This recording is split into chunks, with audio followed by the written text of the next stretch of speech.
Good evening, Danvers. Good evening, everyone, and welcome to our meeting for the Danvers Human Rights and Inclusion Committee. I'm Dr. Jitroshen Joko. I go by D for short.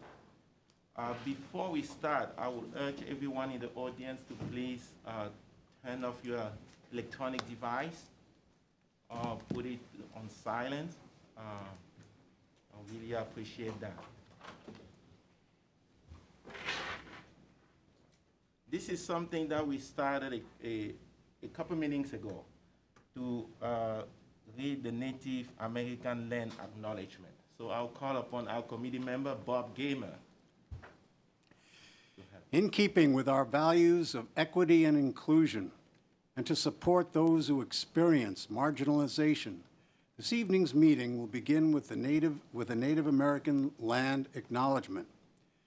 We acknowledge that this meeting is taking place on the unceded territory of the Nomkeg people.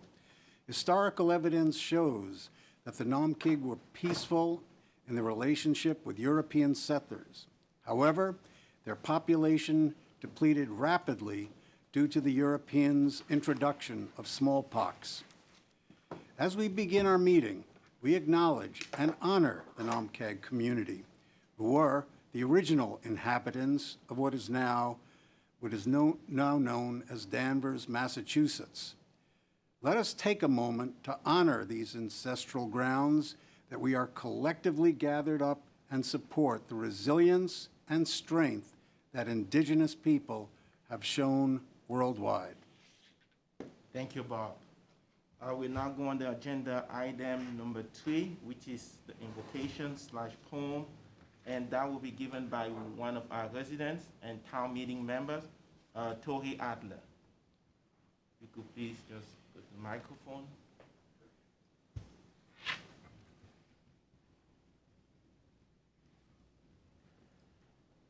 We gather together here today, intent on doing good work. We seek to represent fairly and well those who have given us this task.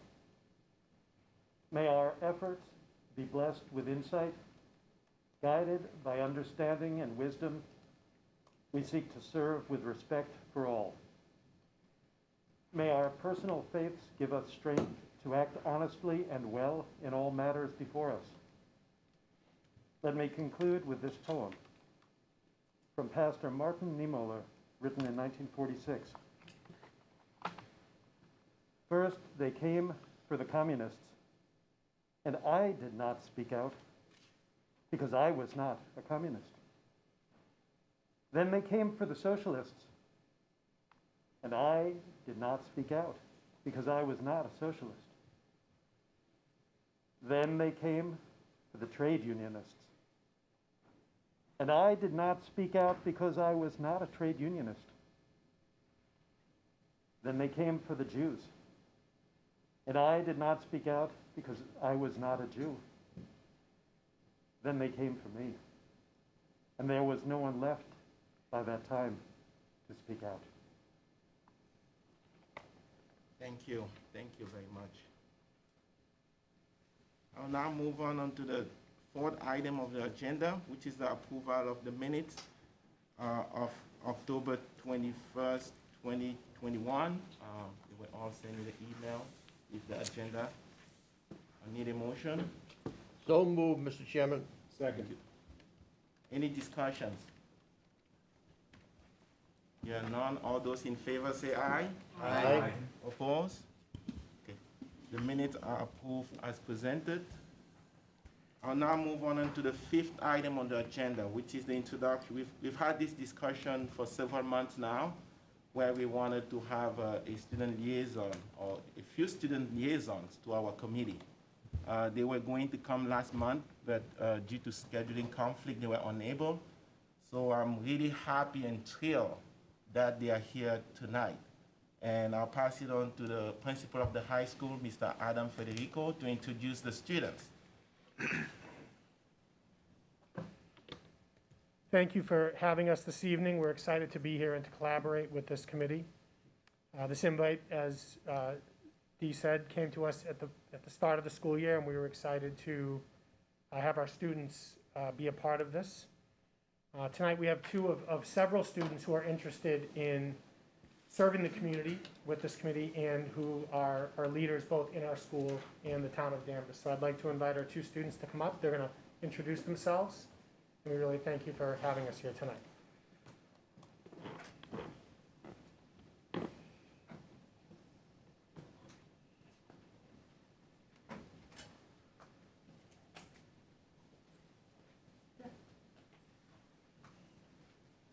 Hi, my name is Melena Adrelikis. I'm a senior at Danvers High School.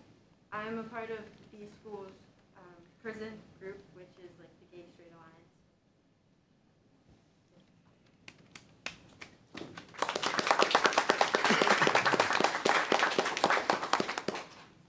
Hi everyone, my name is Dia Wajata. I'm a junior at Danvers High. I'm part of the Women of the World Club, and it's nice to meet everyone.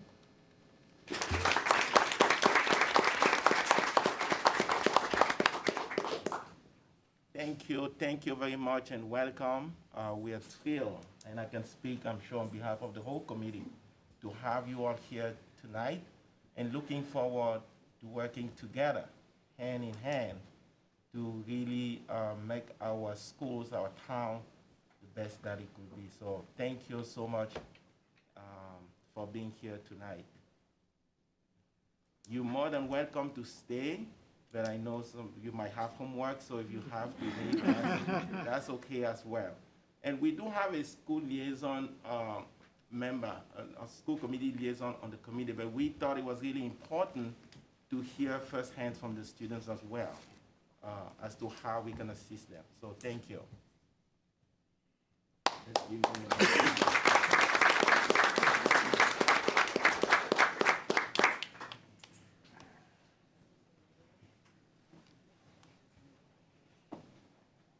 I'll now move on to the sixth item on the agenda, which is a discussion of recent events. Before I give the floor to everyone to speak, I would like to make a brief statement. I did check with the people next to me. I can remove my mask for a few minutes. It's not. Recent events have created a big sense of urgency to take actions on unresolved issues that were identified back in 2020. I want to remind everyone in this meeting that none of this is actually new per se. Even the establishment of this municipal Human Rights and Inclusion Committee entity in 1998 as a result of an anti-Semitic graffiti at one of the elementary schools is a testament to our community's ongoing struggle with achieving social and racial justice for all humans. I'm also reminded of the fact that 61 years ago this week, on November 14, 1960, at the age of 6, Ruby Bridge became the first African-American child to attend the all-white public Williams French Elementary School. Federal marshals escorted Ruby and her mother to the school. When they arrived, 2 marshals walked in front of Ruby and 2 behind her. Think of that for a minute. 6 years old. Ruby faced blatant racism every day while entering the school. Many parents kept their children at home. People outside the school threw objects. Police set barricades. She was threatened and even greeted by a woman displaying a black doll in a wooden coffin. Only one teacher, Barbara Henry, agreed to teach her that year. Ruby was the only student in Barbara's class because their parents had pulled out all the other children. She was not allowed to go to the cafeteria or outside for recess with the other students. When she needed to use the restroom, a federal marshal escorted her. Ruby's family faced discrimination outside the school as well. However, as the year went by, many families began to send their children back to school, and the protests and civil disturbance stopped. Change can happen. My point and the gist of the work of this committee is to keep focused on the fact that we continue to experience issues until outdated policies, protocol, attitude, and passive bystanders that continue to allow this transgression to occur are changed. I commend the courage of the young men who came forward in the most recent Globe story. Because media spotlighted this recent event, we have a renewed interest in this committee and a big pressure from our community to make change. As a result, we have an impressive audience today of our elected administrative officials, including the town manager, the police chief, school committee members. We do have the principal of the high school, the superintendent of the school, and some people that I may not have seen or named here. Please welcome all. Thank you for being here. Having welcomed you all, I also wish to state that this is not a forum that will give you a lengthy platform for speaking. It is not a forum for defensive positioning or renewing all the things that you have accomplished in response to our problems. We do not need to review all previous statements here. The committee assumes you are here because you already recognize the importance of the topic at hand. And instead, we ask that you commit to listen much more than you speak tonight, and focus on aligning with the priorities and objectives we have identified. Any disparity between your own personal perspective and the position of this committee, I ask that you refrain from presenting comments on, and instead choose to listen. For all elected officials and all the administrative people and leaders, please take no more than 1 or 2 minutes to make comments and allow the forum to be filled by the voice of your constituent. We might have more questions than answers tonight, but that's okay, because if we have the right questions, all of us will go out there and get the answers. As a cohesive task force, the Human Rights and Inclusion Committee is working with several stakeholders and organizations such as the ECCF, NAGLI, the Massachusetts Center for Native American, the NAACP of the North Shore. The NAACP, I might note, is part of the oldest civil rights organization in the country, and I understand the branch has created an ad hoc group comprised of over 20 Danvers residents who are their members. Some of them are here in the audience tonight. We will be working in alignment with this committee, with their support around priorities that we are asking our community to focus on. And here are just a few. We need to hire a DEI director by the end of the year. We need this position in place. The role was proposed this past spring, and the job description is out now. Our goal is to get as many qualified applicants as possible by the end of November, to begin the hiring process in December, so that we can start 2020 with that person in place. This hire is not a select board decision, though they support it. The town manager has sole authority to make this hire, and we rely on both the community leaders and outside experts to hire the right person. Mr. Steve Barter has worked closely with us in this committee, and I'm confident he will continue to do so. What you all can do is please spread the word and help make sure that as many candidates and applicants can apply as possible.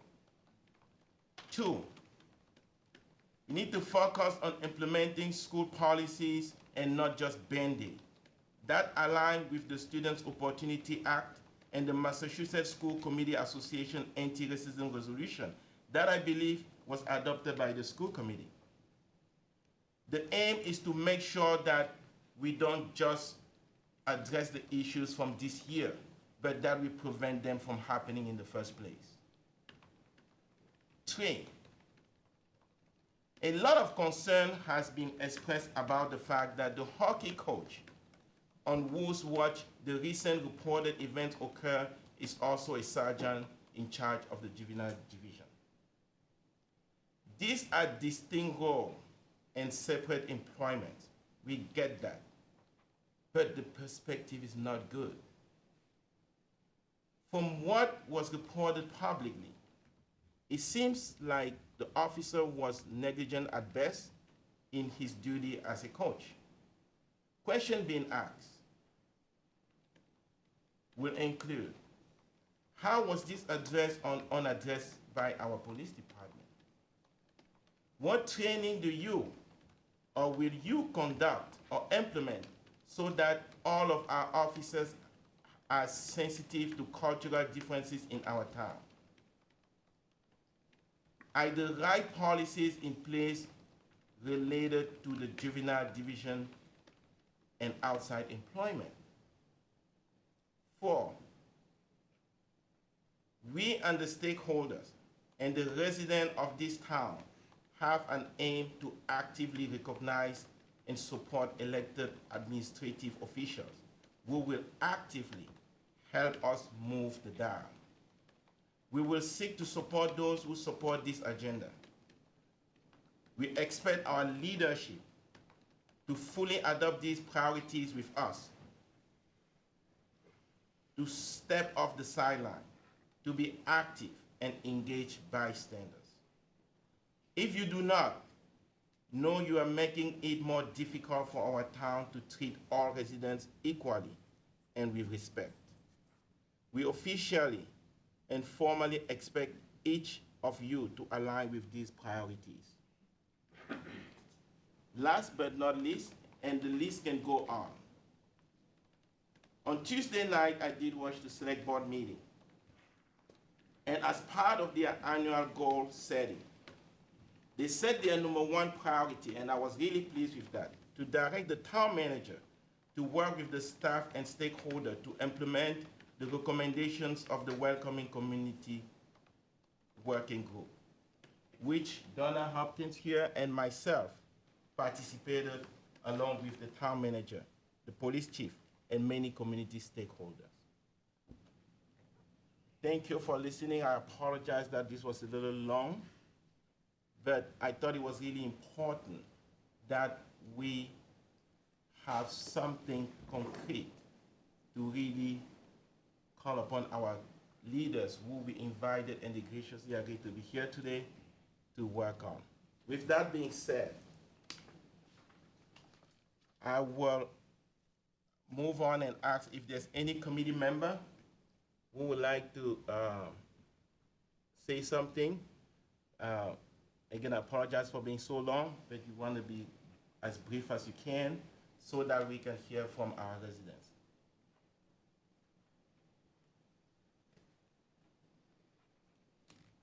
Hey, Yes, Paul. take this mask off, please.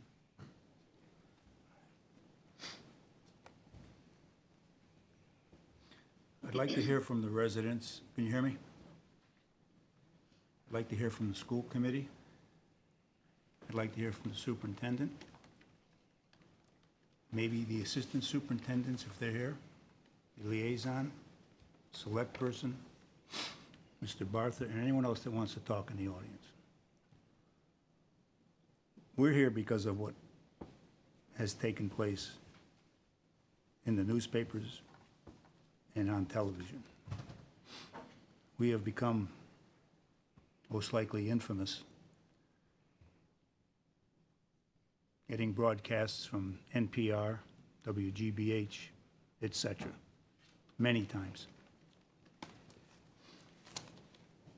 I can sit here now, and I've got a list of 4 pages. No one wants to hear all that. And I have to bend to the chair's rules. But I'm very disturbed at the way this went down. Had no idea it was where it was. I recently, 3 days before, or 4 days before, sat with the superintendent, her staff, to talk about Martin Luther King. And I'm not gonna go beyond that, but I had no idea, other than that the Globe was gonna come out and Channel 5 was gonna come out with a report. And I was led to believe that it was just gonna be about the hockey players in a parade, and that was it. So when I picked up the paper on Sunday morning, like you folks, I just was stunned. Now, I know we have to go forward, but there is something to be said about accountability, truthfulness, forthcoming, letting us know that I'll be honest with you, I felt like a complete fool. With all the work we've been trying to do over the years, it's not right. So I'm going to leave it at that for now. But I think this conversation has to be stimulating, has to be fair, and has to be truthful. And if it's not, we're not going to accomplish anything. Thank you, Mr. Chairman. Thank you. Any other committee member? Yes. So, like Mr. Pollock, I knew that something had happened. I didn't know the extent to which the incidents took place, how long ago they took place. And when I read what was in the Globe, as a human being and as an educator, I was appalled. I was saddened. When I went to work, it was all everyone where I work could talk about. And it's all I've been able to think about since I found out how egregious the acts were. And I definitely have questions that I would like answered, because I'm sure many people have also seen and heard in the news recently that there was actually another incident of hazing that involved a hockey team with Fairhaven High School and Old Rochester Regional High School. And it actually happened in the middle of October this school year. They were very open and transparent about it without violating FERPA, which is Family Educational Privacy, right? And the community knew, students knew, educators knew, families knew. There was no mystery about what happened. Nothing was kept quiet from anyone, but privacy was respected within the law as it should be. It was investigated expeditiously. There was accountability. The incident happened outside of school hours. No school staff was involved, but as soon as a school staff member found out, they reported it, because school staff members, and if I'm not mistaken, high school athletics coaches are mandated reporters. It was reported immediately to the school superintendents of both high schools. They launched an investigation. They found that the allegations were substantiated, and there was accountability. And the student athletes who were involved were banned from playing for the entirety of the current season. And so it makes me wonder, why did the investigations take so long here in Danvers? Why was it kept so quiet from the community? And I'm someone who, I consider myself fairly in the know. I don't have children in the Danvers public schools. I don't have children. But I'm a public school educator, and I care very deeply about the state of public education in Danvers, across Massachusetts, and across the country. And so I pay attention to what happens and what goes on. And so I wonder, why was it handled so differently and so quickly with the Fairhaven Old Rochester Regional incident? And why was it kept so quiet? Why did it take so long? And why is there seemingly no accountability with what happened here in Danvers? Because the questions that people in Danvers keep asking me are, were any of the players involved here in Danvers banned from playing? There's all kinds of rumors flying. Was there any accountability for the coaches? Are any of the coaches still coaching?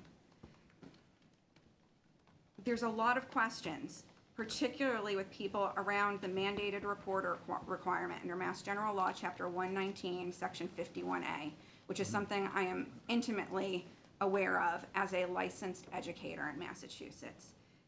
And I think what has really caused a lot of harm in the community, from conversations I've had with my neighbors, people across town, is how quiet they feel things were kept. And yes, it may have been mentioned at a school committee meeting or two, but let's be real, that's not where people pay attention to a lot of things, and that's why there has to be a greater level of transparency. So people would like to know what other steps and actions were taken to make sure that students, families, and the broader community were communicated with, and what actions will the school department take to ensure that these things don't happen again and better communication happens in the future.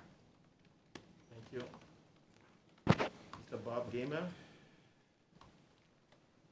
Loving Danvers as dearly as I do, I am horrified, totally appalled over these incidences of racial, homophobic, and anti-Semitic taunts, graffiti, and social media postings.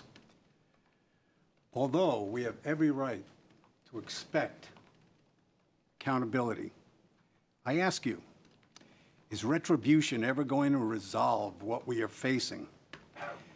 Those making the decisions, good, competent, hardworking, dedicated people, have swallowed a bitter, bitter pill. They've been chastened. They are in pain. I submit that removing them is never going to solve the problem. The problem instead has to do with a defective culture. And unless we attack this culture in constructive, positive ways, the underlying source of prejudice will only fester and get worse. I am convinced the administration and the school committee have been rudely shaken awake. Their eyes are wide open, and I have utmost confidence that they are fully up to this task. If we go in the opposite direction, attitudes will only harden, and we will find ourselves fighting a protracted civil war. In this town, there is this question: if we counter hate with hate, don't we become in the final judgment just as odious as those we are pointing the finger at, who committed these grave transgressions? What this committee has to do is launch a full-scale offensive, many-pronged attack. We can step right to the forefront in the role of broker, facilitator. In particular, we can arrange speakers on equity, inclusion, speakers on masculinity, speakers on or counseling on how to counter prejudice at home, conversations about bias, about becoming empowered bystanders. What we need most of all at this time is solidarity. Thank you.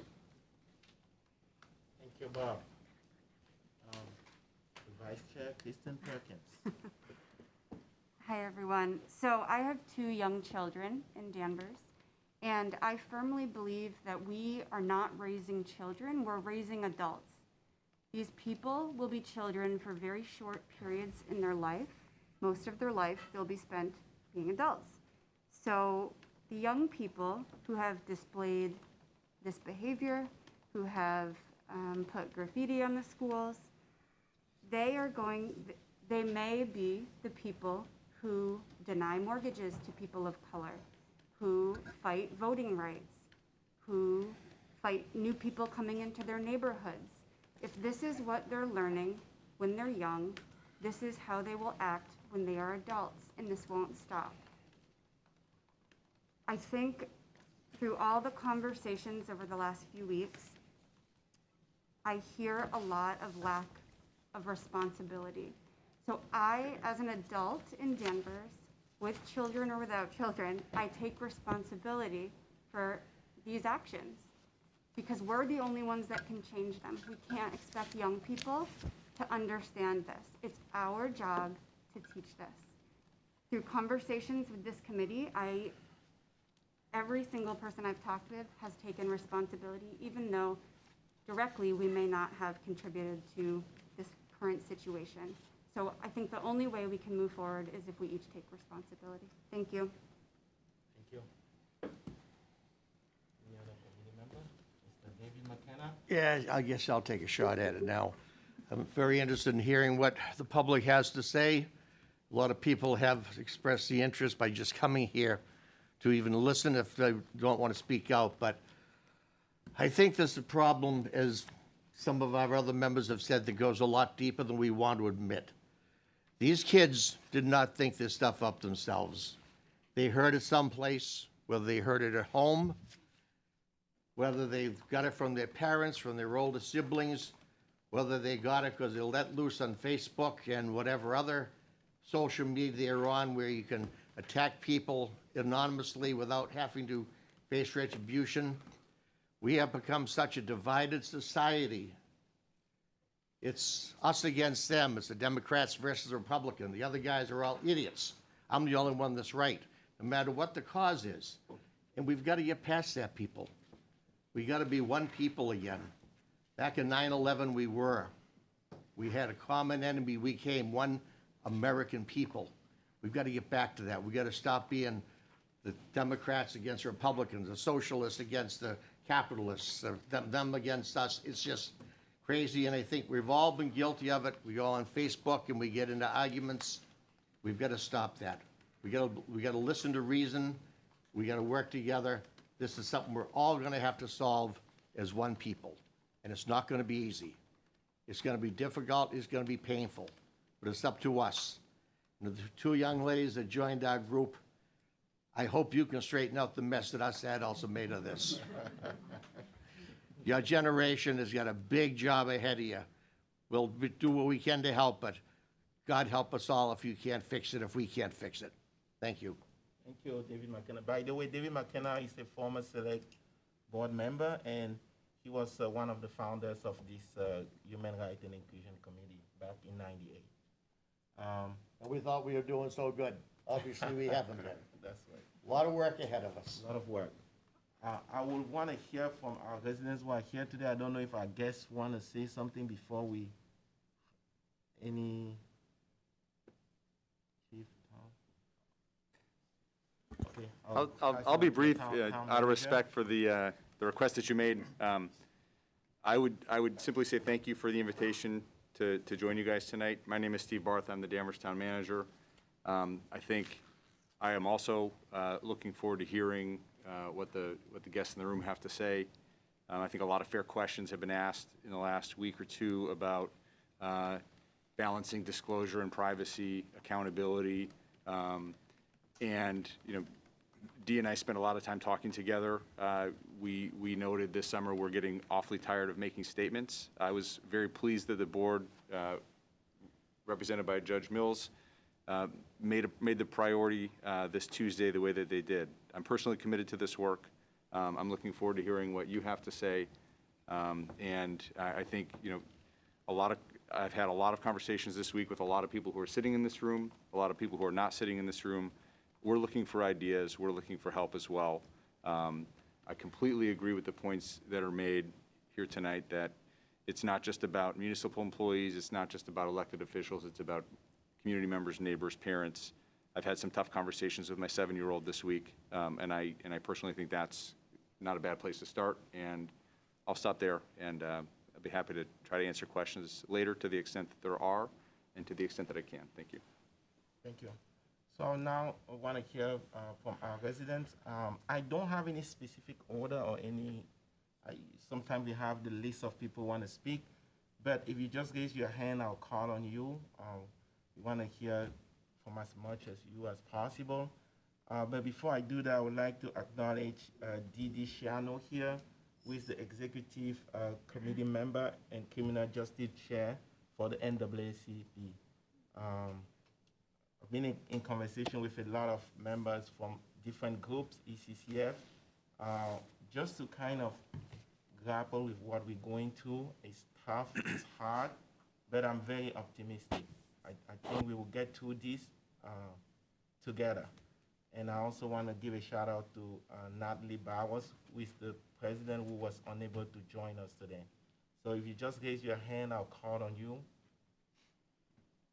And if you don't want to go to the microphone and you write a question down, I can read that on your behalf as well. Yes, ma'am. And if you want to just introduce yourself first.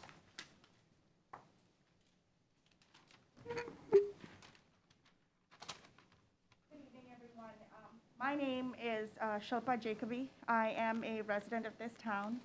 I have 2 young children in the school system, one at the middle school and one at an elementary school. A few weeks ago, my 10-year-old son was called the N-word at school. And this happened in the cafeteria during lunch. And I have to say that the teacher handled it very poorly. She was not present when it happened, but she insisted, in fact, in her email, she mentioned 3 times that he had misheard it, and that this is what she said, he was not able to take responsibility for his actions or acknowledge how his actions were impacting other students, meaning my son. Now, whether he misheard it or not, this was a teachable moment for both boys. And shaming my son and taking one child's side over another did not help the situation.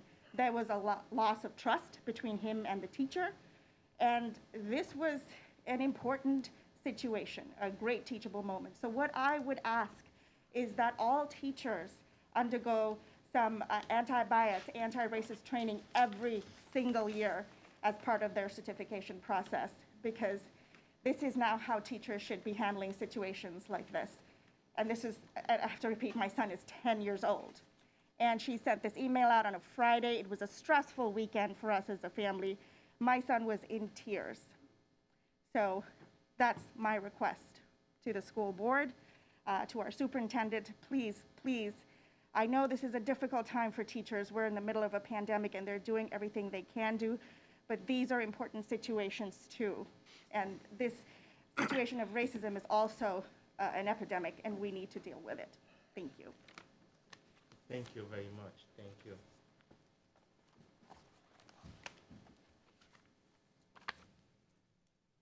Anybody else?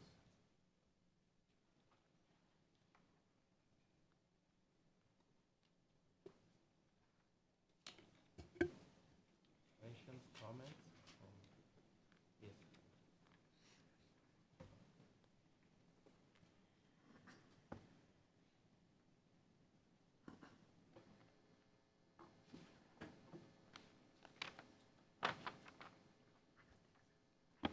Good evening. Can I be heard? Yes. Thank you. My name is P.J. Curran. I am a longtime resident of Danvers. Tonight, I ask the Human Rights and Inclusion Committee to ask the town of Danvers to declare that racism is a public health crisis. This is a declaration that is being undertaken by several municipalities in Massachusetts and over 260 towns, cities, counties throughout the country. This is an acknowledgement or an affirmation by our community that racism has had and continues to have a direct negative impact on the health of people of color. This declaration has no legal authority, and does not require funding, but more importantly, it is a moral statement of affirmation to guide our conversations and our actions. I'd like to quote Dr. Michelle Williams, who is the Dean of Faculty at the Harvard T.H. Chan School of Public Health. Racism is a public health crisis. This reality is apparent not just in the police brutality that disproportionately claims the lives of Black Americans, but in the legacy of slavery and discrimination that persists in countless social determinants of health. To understand how this manifests itself today, one need only examine the disparities in healthcare, pollution exposure, and access to green spaces, nutritious food, and educational opportunities that have long harmed health and prematurely ended lives in marginalized communities. While the COVID-19 pandemic has newly laid these inequities bare for all Americans to see, the underlying injustices have endured for generations, and all of us have a responsibility to acknowledge them and address them. And I ask the town of Danvers to take this challenge up immediately. Thank you. Thank you very much.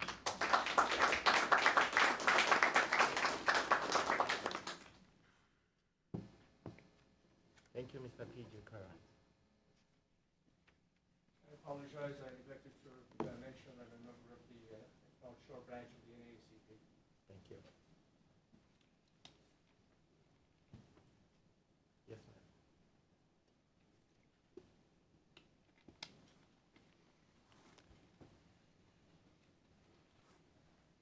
I've been a resident of Danvers for about 24 years. My 19-year-old daughter graduated from Danvers High last year and had some exposure to some of the events that bring us here tonight. I have to say, and I understand the challenges and the competing interests that the folks that were dealing with this had to deal with, privacy versus accountability. But I have to say I'm profoundly disappointed in how this was handled. One of the concerns that I have, and I agree with, sorry, I don't recall your name, but the comments that, you know, this is a bigger problem than Danvers High School. But what concerns me is the message that was conveyed to the people involved and the community at large. My daughter, you know, as high school kids do hear things, and they hear things and then they hear nothing happens. From what they hear, nothing has happened. And that sends a powerful message to the people who perpetrate these acts that it's okay to do this. There are no consequences to it. But it also sends a powerful message to the kids who are not involved in these activities and who may be the victims of these activities, that no one's there for them. No one's looking out for them. No one's respecting their rights. And therefore, I think it's really important, and I'm glad to see that this community is taking a really hard look at this, and hopefully we'll learn some lessons. I still don't know all of the details of how things turned out. I don't know, and I understand some of these kids graduated, so there can be no consequences imposed upon them. But the coaching staff, you know, from what I understand, one coach was removed, the other is still there. I may be wrong about that, but the bottom line is there has to be consequences, and I'm not talking about retribution, but these things have to be addressed in a way that means something, not only to the people who did this, but to the people who stand by and see, you know, what, if anything, is happening. Thank you. I'm sorry, can I have your name for the Oh, record? sure, Cheryl Borbo. Thank you.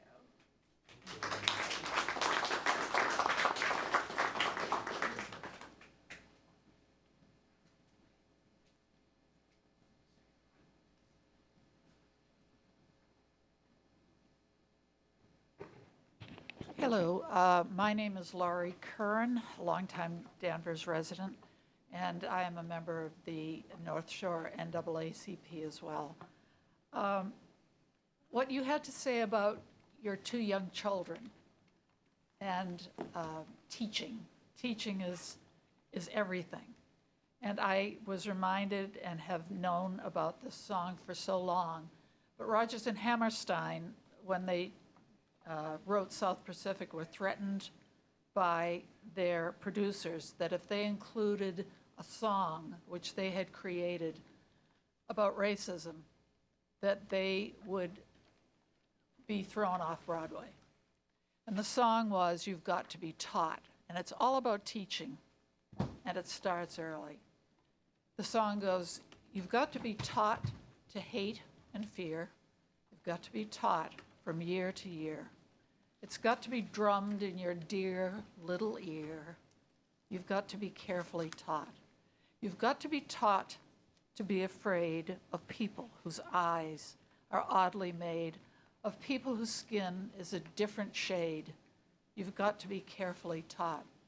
You've got to be taught before it's too late, before you are 6 or 7 or 8, to hate all the people your relatives hate. You've got to be carefully taught. You've got to be carefully taught. Thank you.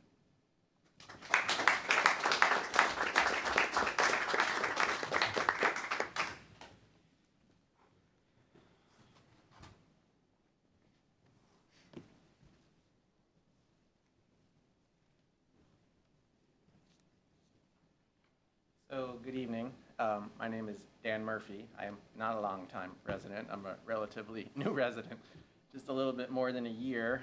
My wife and I have been living in Danvers, and we have a 9-month-old daughter who we'd like to, send to the Danvers Public Schools. And granted, with a newborn, we don't get out much. And, we love our neighborhood and we love our neighbors. And then we saw the Globe story, and it was like a punch in the gut, a punch in the stomach. It was nauseating. And we asked ourselves, where did we end up? Where did we end up? We want to raise our daughter with the right values. Where did we end up? Can we raise our daughter in Danvers? Can we send our daughter to the Danvers Public Schools and have her raised in a way that's consistent with our values? And that's why I'm here tonight, to express these concerns that I think so many people have. And just a few comments.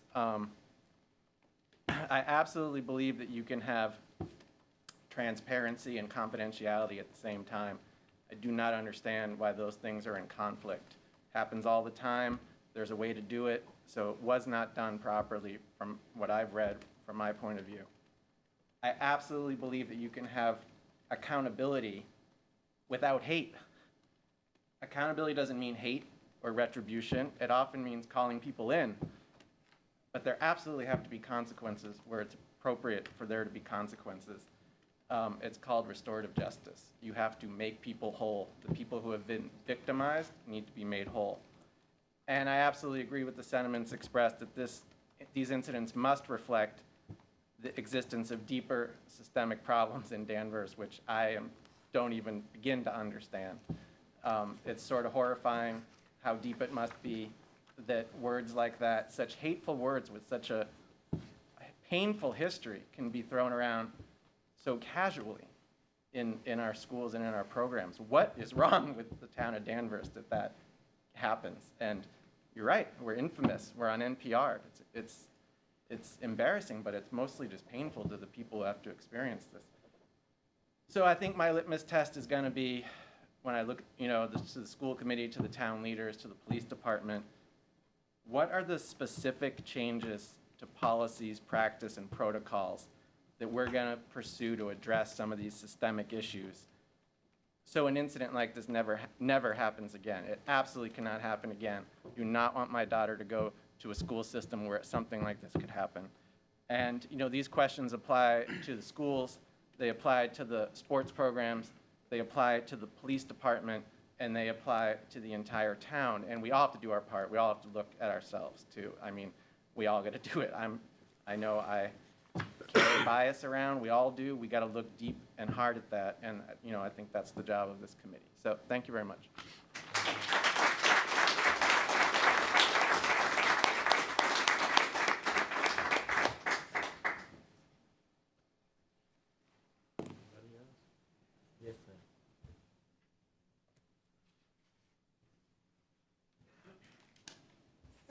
I wasn't going to speak. I wanted to observe and see how the community was going to respond to this, the community that I've lived in for the last 3 years. But I think as a parent of 2 students of color in this district, my voice needs to be heard, and I know that it resonates well with a number of parents of color in this district. And the problem with calling accountability retribution is the fact that it doesn't hold leaders who are paid and who are responsible to lead. And the failure in this system, in the school committee, and with the superintendent is that you failed to demonstrate the leadership that we expect from our children day in and day out. On my way out to this meeting, my daughter told me about the incident today at the middle school. She's a 5th grader. She is now fearful of going to that very place next year. And I am really having to look at, do I have to pay for private school? And I pay taxes in this town. And now I'm having to consider pulling my daughter out of this district for her safety. There is a veil of fear every day I send my child out to this school. And it's not because we're not having the conversations. It's because the action is not taking place. We've been having conversations that I have firsthand knowledge of, been in meetings with Danvers Public School leaders about racism in this district from the time we heard about the hockey incident a year and a half ago, when the community, even at that point, had to force the district to respond. Okay, this is not something they did on their own. Let's not give them that much credit. I'm sorry, we're not gonna do that. Okay, so they were forced to respond the first time and do the investigation. And now we want to say that retribution is not the answer. No, the answer is I want my leaders, those who I entrust my children with every single day, to be responsible. I want them to be held accountable. I want to know that when my children leave my house every morning, that they're safe, that they're protected in a school district. When I got the phone call from Shelpa about what happened to her child, it brought me back to, my daughter didn't go to the public school until last year in the middle of a pandemic. After the Christmas break, we decided that we were gonna put our kids in person when they went back full time. Within a few weeks of my daughter starting, the very first incident that she experiences is a little kid telling her, when they're learning about the continent, that Africa is stupid. A 2nd grader.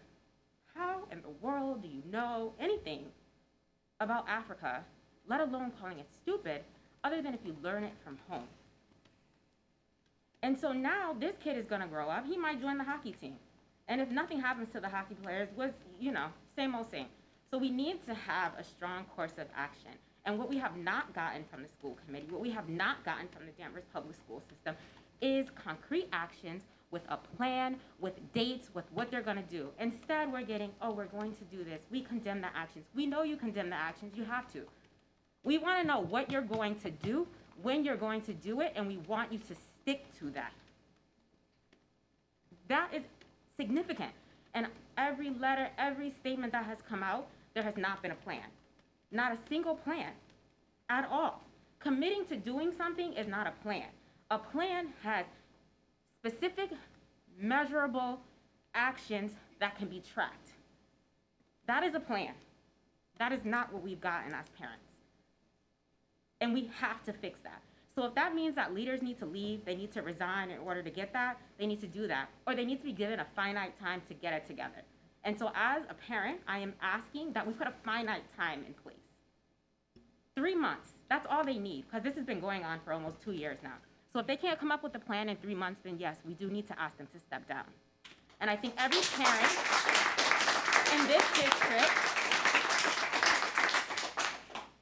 has the right to ask that of our school committee people that we vote into place, and the superintendent, who our tax dollars pay, to ask them to step down if they cannot properly show the leadership that we need, that we want our future to exemplify every single day. Okay? Now, when we talk about the Danvers police and this situation, I have had nothing but great experiences. So I always say this: If someone, what is it, a bad apple spoils a bunch, keep that in mind as you make your decisions, as you put people in positions of leadership. Does that coach represent what you want the Danvers police, the Danvers public school, the superintendent to represent? And if that answer is no, even if it's just one small thing, you're like, man, he's a really great guy, but the minute you say but, that's the mold that will spoil the bunch. And we have to be okay with saying, you know, it's been great, but you're not a fit. It's not gonna work. We need to be better. And that's what we need to do in this town. This town can be great. My neighbors remind me every single day how great this town can be. But we need to not create a cushion around racism, a cushion around homophobia, a cushion around anti-Semitism, or these acts will continue and they will get out of control. So they always say, overreact to the slightest of signals of bad behavior, of failures, so that they don't repeat themselves. And in this case, we need to maybe take a very strong response so that it's very clear that those type of behaviors are not accepted in our town. And our town can be a place where people can live happily, they can live respectfully of each other in a tolerant community. We don't have to agree on everything, but we can agree to respect each other. And that is important, and we need to make sure our leaders reflect that. That's it.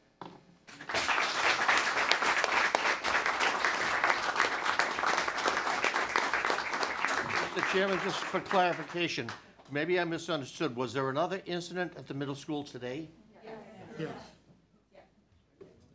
Wasn't even aware of that one. Well, can we hear about it? Can we hear?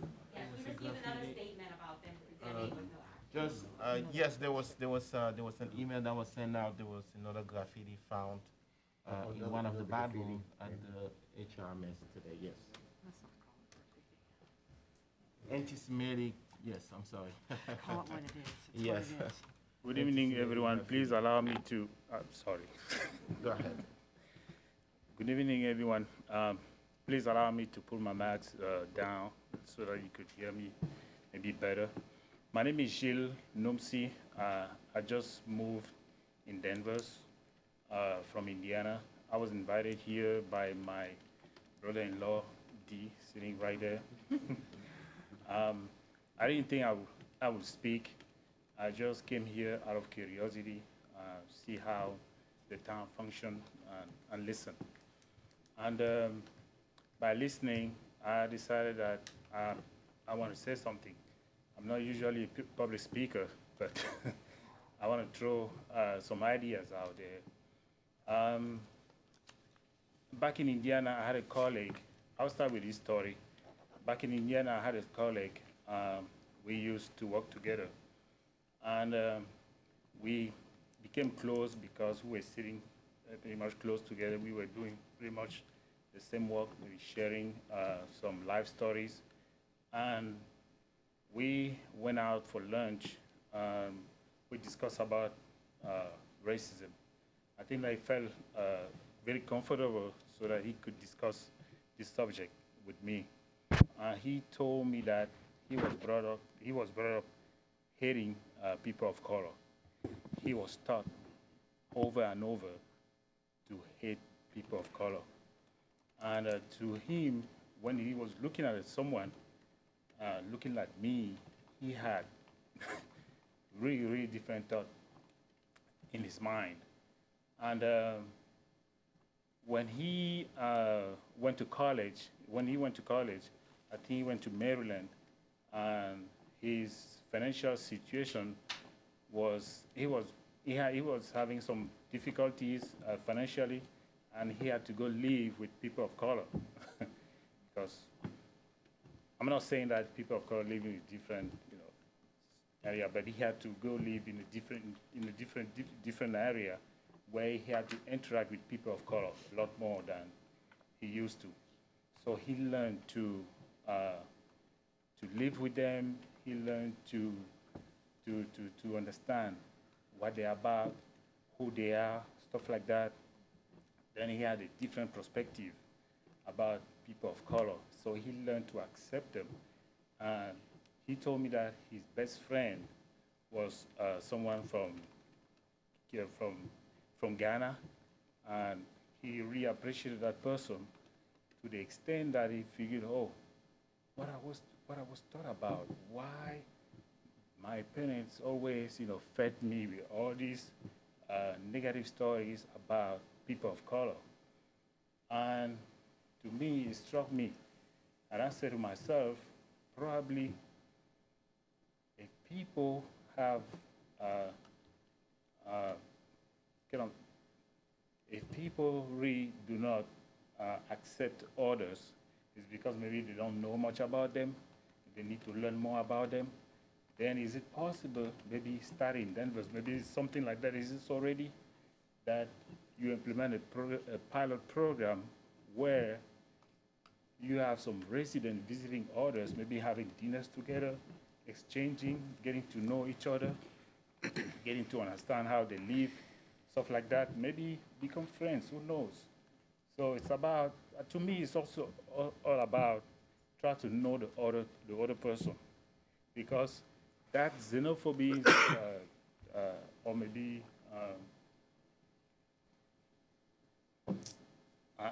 anyway, sorry, I try to find my word. So that racism, or maybe that maybe the fact that you don't accept someone is because sometimes you don't know that person.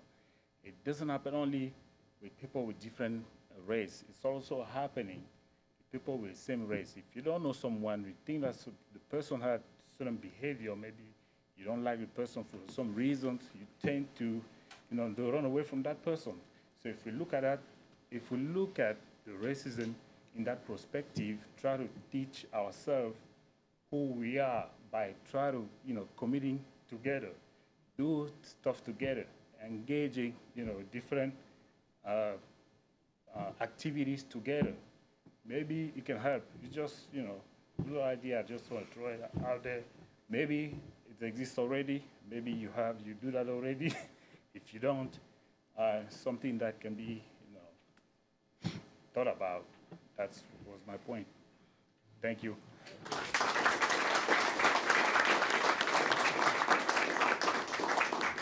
Here is my brother-in-law, and when the Globe story hit, he said to me, wow, I thought Indiana was rough. Where did I just move to? And anybody else?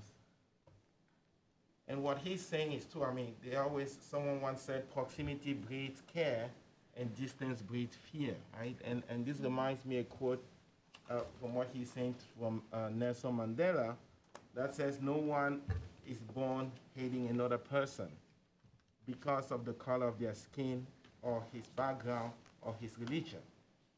People must learn to hate. And if they can learn to hate, they can be taught to love. For love comes more naturally to the human heart than the opposite. So Danvers, we have to do better. We can do better. And I really wanted this meeting to be like a call to action. Call to action not only to us here, because we do have our shortcomings. We were made aware of the story when it first hit in the general meeting. Maybe we could have asked more questions. Maybe we could have pushed more. So we can't sit here today and say that we did everything that we possibly could have done. That would be completely inaccurate. But this is an opportunity for us as well to have a call for action, not only from our leaders, but from all of you. Because the one-on-one conversations that we will have are much better than the big rally that we will have. We can only change heart and minds by those small talks.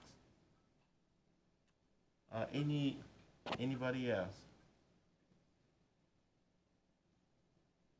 Yes, sir.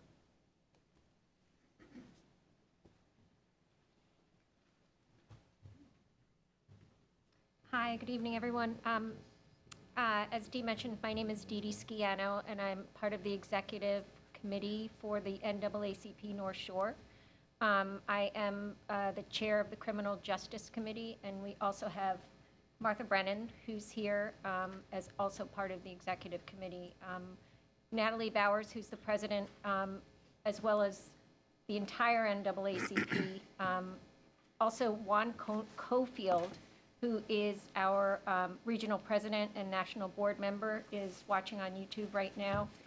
All of us are in full support of the Danvers Human Rights and Inclusion Committee. We are very committed with the ad hoc committee that 20 members have gotten involved, and we're looking to support and create change. This lovely woman who spoke about measurable actions, that's critical, because I think it's so important. These incidents don't just happen in Danvers, they happen in different towns, but we, as you said, Dee, we're here, we're at the forefront, and we have to stop talking. We have to have action. I can say from the Criminal Justice Committee that we are more than happy to connect with the police department to talk to you about what DEI trainings you're having. I know there's been police reform. There's not been a great deal of movement within the state on developing some of those trainings, but I'm sure we have to take the step first. You know, we can look at these things, so it's really important. As the police department, we would love to be able to talk to you about what trainings you've done, what you're looking to do, but it's also with the school committee. I think it's really critical, and looking at the specific, I'm just going to read it correctly, the adoption of the mass anti-racism resolution, it's not just adopting it, it's acting with it and looking at what the curriculum is. It's making sure that kids feel safe and that they can go into school and know that they are recognized for who they are, for their diversity, they're embraced for whether it's their race, religion, their gender identity, if they're in the LGBTQ community, whatever it is, kids should feel safe and they should feel supported. And yes, as adults, we are responsible. And each of us, as Dan mentioned before, is that all of us within ourselves have our own biases, and we need to start with ourselves, but the action has to start today. You know, it really does. And I love the idea of measurable actions, and your committee and working with the ad hoc NAACP of Danvers and the NAACP, we're here to help and support. So just wanted to acknowledge that, so thank you. Thank you, thank you. I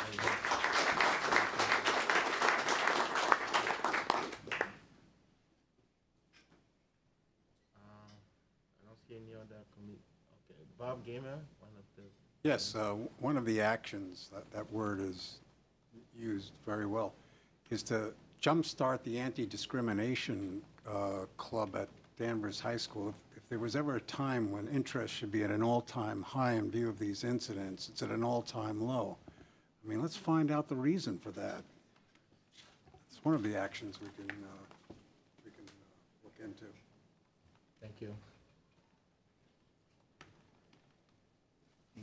Yes, yes, Paul? I'm not sure where we're going from here, but I know that there's a lot of people that want something to be done, period.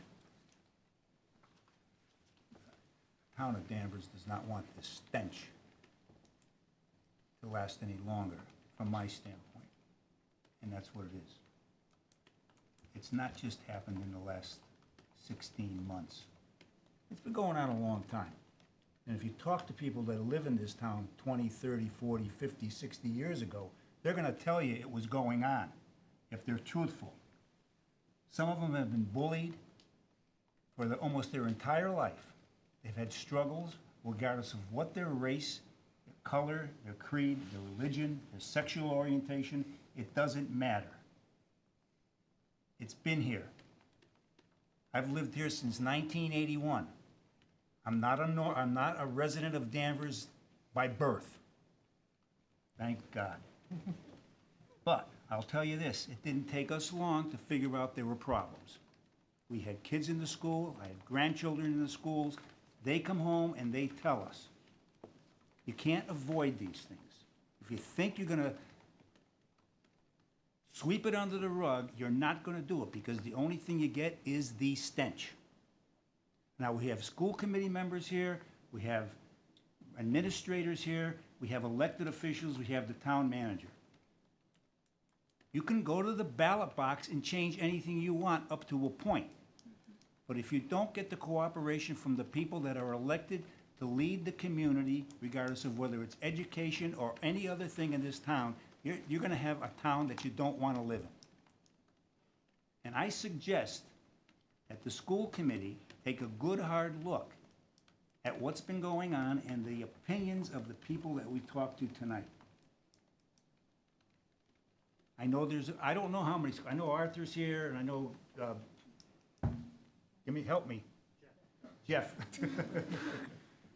Senior moment. I'm not sure if there are other school committee members here. But, Eric.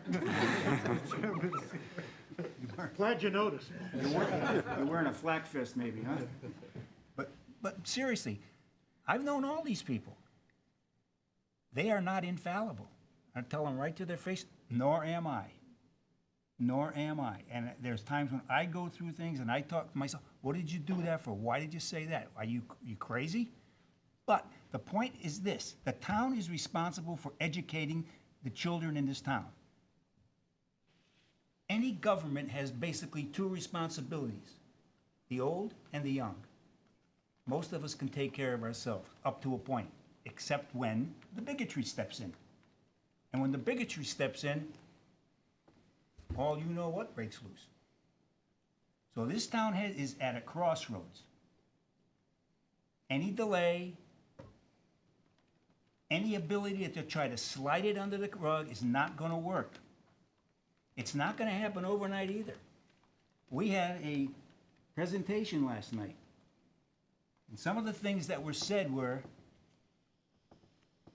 don't be afraid of conflict. Do not be afraid of conflict.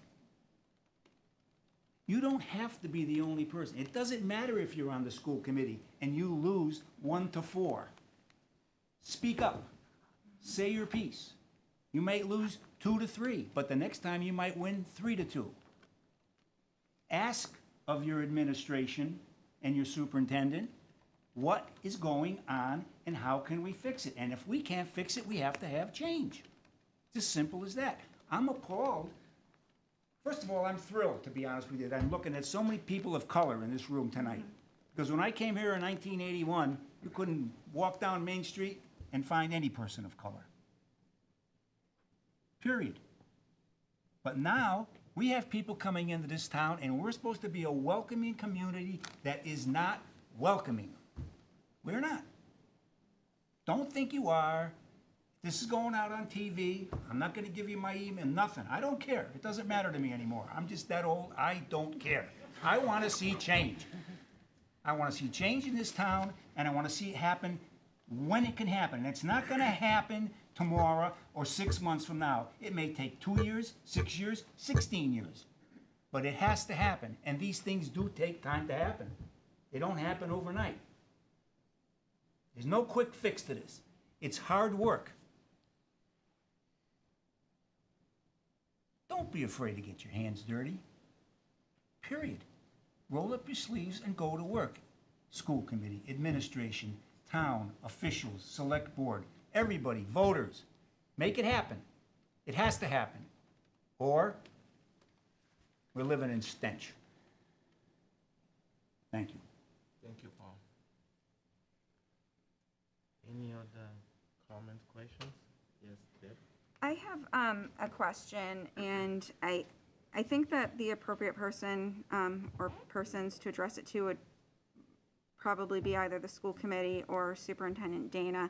And it actually pertains to today's incident. I read about it, I think I saw it on Instagram right before I came in here. And so this is the second recent incident of anti-Semitic graffiti at Holton Richmond Middle School. There's been a few in the past year or so. So in my eyes, they're no longer isolated incidents. There's a pattern. So I guess I have a couple of questions. One, what's the plan for investigating and figuring out what happened with this one? And two, what's the plan for making sure it doesn't happen again? And I guess there's a third. I'm going to add a third one in here. Three, what's the plan for working with students to really talk to them and work with them and help them to understand how hurtful, harmful, and traumatic this can be to students who are Jewish. And that would be to the chair. I mean, like I said, this is mostly a listening session, but Eric, Dr. Dana, if you want to answer, that's fine.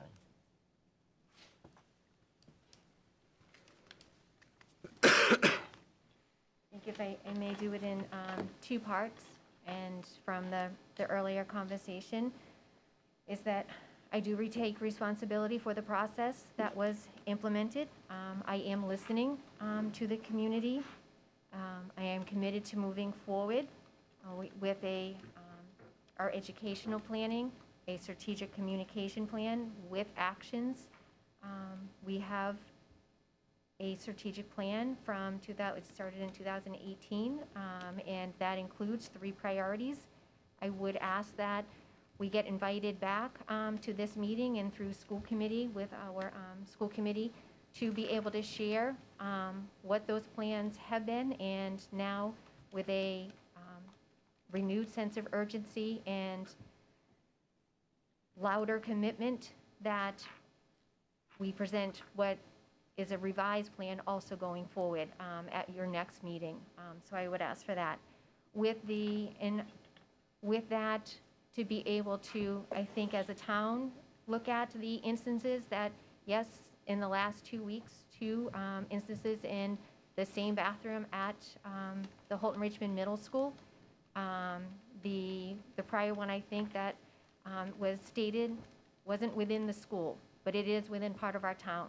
So working as a town, that we need all of us, and that's what I hear this evening. The specific question for the investigation is with our administration and with the with our police department. And from our middle school incident from last week and today, we've used the same process of sharing on that day with students, and again, learning and moving forward. So shared with our students that exact day. We shared with our middle school community on that day. We then shared with the entire DPS community, and we used social media. I do see going forward of working with our town manager to see about the communication, the emails that can go out to the entire community. So that way, the community doesn't only need to rely on the social media, but if we could use that technology in going forward. From there, the actions that have been taken in both cases is that the next day, a lesson was put together. So last week, that lesson was on the hate symbols and coming up with symbols that are positive, and that really proved to be very fruitful conversations with our students, so that way we could hear their voices and they get to continue to share who they are. From there, the investigation did continue. The first investigation has concluded, and we did share that with the middle school families yesterday, and then here we are today. And in today, we used a very similar process. The middle school began the investigation with the police department. We informed students before the end of the day, informed the families at 2 o'clock today. By 4:30, the email was to all of our Danvers Public School community members, and it was put up on our social media. The action for today, for tomorrow morning, students, there will be another lesson in exactly here on the historical meaning in the present day context of the swastika symbol. So that is the immediate action, and we will continue to do that. We have our long-range plans. We have curriculum, and it was talked about earlier, the policy and the anti-racism resolution. Those we do need to continue to make sure those are our daily actions, and that is my commitment in going forward. Thank you. Can I just add something to that, Dave? Yes. Thanks. I mean, as a practical matter, what you want to do, Deb, is try and find, I'm sorry? Can you please introduce yourself? Can you introduce yourself? Oh, I'm sorry. Eric Crane, Chair of the Danvers School Committee. As a practical matter, what you want to do, when you can, is identify the particular student who did that. And so you work with the police department. There are, frankly, security cameras and things we can check to try and see who's in and out of the restroom as a practical matter at a given time. Obviously not in the restroom, but you can see people come and go. And the idea then is to try and identify the particular student. So I think the job becomes harder once you do that, because there is a motivation behind something like this. In this case, there were a couple, I think there were swastikas written, and we had the same situation last week. What's the motivation for a given student? Is there an emotional issue? Is there something else going on in that student's life that causes this kind of activity? And that has to inform your response to some extent. It cannot be simply about just punishment, because you don't know exactly what you're dealing with in terms of what's going on with that student. There has to be accountability. There has to be a response. But it also may be that what has to happen is that student may need help, may need assistance dealing with things. And so you have to, I think, when it comes to figuring out exactly what to do to a given student, in some instances, maybe suspension is exactly the right thing to do. In other instances, maybe it's working with social workers and psychologists and the parents to see if that student needs something in his life or her life that he or she is not getting. And I think we do ourselves and our students a disservice if we don't take into consideration the motivation and where they are in their world. So that's one piece. Something that made me feel really good today, as good as one can about this situation, was that it was actually students who came forward today to tell us, hey, this is what's in the boys' room. It was students who informed us of this particular issue. Hopefully that is a sign that all of the learning and assemblies and the classroom work. I mean, last week, I believe every classroom the first period the next day presented to their students about the meaning of the symbols and the words and tried to heighten their awareness of how serious this is. Now, this week, it's awful that it happened again, but students came forward to tell the adults what was happening, and I think that's a good sign. And we have to keep working on that same process. When it happens, talk to students over and over again to sensitize them to what all of this means and the hurt that this can cause their peers and other people in the community. And it's a building block process, I think. Thank you. Thank you. Question. Dave, Okay. Go ahead. hold on. Kristen, and then you, David. So either for Dr. Dana or Eric, so it sounds like the plans that we're currently working off of, and I'm sorry, I'm not an expert in the curriculum and the plans of the schools. It sounds like that they were put in place in 2018, I think you had said. So I'm just wondering, I work in the biotech field and we're constantly doing a lessons learned, and it's an iterative process. And so I'm just wondering, how frequently are we assessing with the plans that maybe were put in place years ago, but are they working? And do we need to iterate them over time, or are we stuck in them when we set these, 5-year, 4-year, whatever the planning is? Because I think we need to consider, if we're not, being more flexible and, maybe shifting as these incidents are occurring. I would question if what we're doing is working. I know it takes time. I know, when you implement planning, it's not going to work overnight usually, but 3 years and the incidents of, keep getting worse, I wonder if we need to rethink what our curriculum and plan is.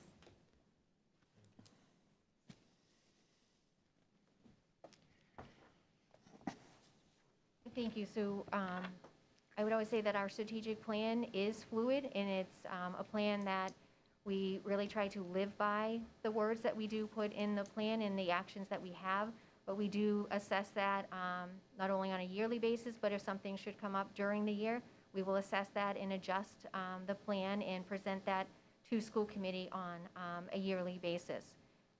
I think that is the major piece of your So I guess question. have we been doing that? Because as we continue, we have. Yes, we have been doing that, and I would ask the opportunity to be able to give the full piece that we have. There are many documents that are on our website. We do try to, every presentation that we make to the school committee, that to then put it on our website, but I really don't feel that I can do justice to explaining it in pieces, but would ask for the opportunity to be able to come back to our Human Rights and Inclusion Committee and to be able to share our plan, what changes that we have made, and going forward, what changes that we are making. That's an ongoing cyclic process for us. We would love that. When would we be able to have that opportunity to review it and discuss it? Is it a certain time of the year, or could we do that like at the next meeting? Or? Your next meeting, or you tell me when you want me to come back, and we'll have our team here, and we will present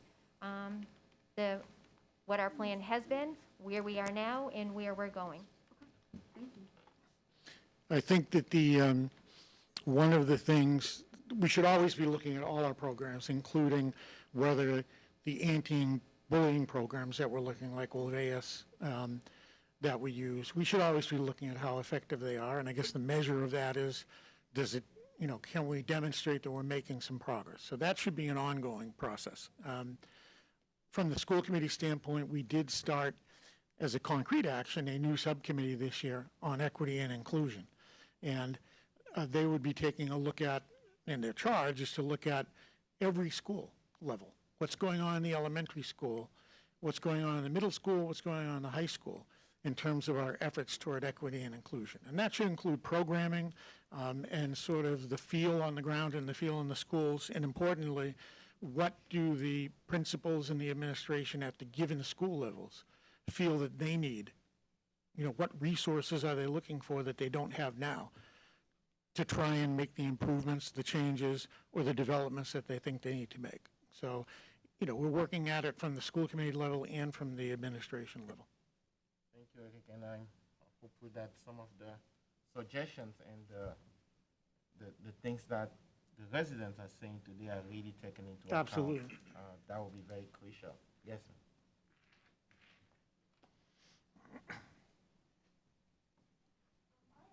With regards to the Education Equity Committee, I've sent emails to the school board in the last few weeks and have not received a single reply as to what these goals are for 2021, 2022.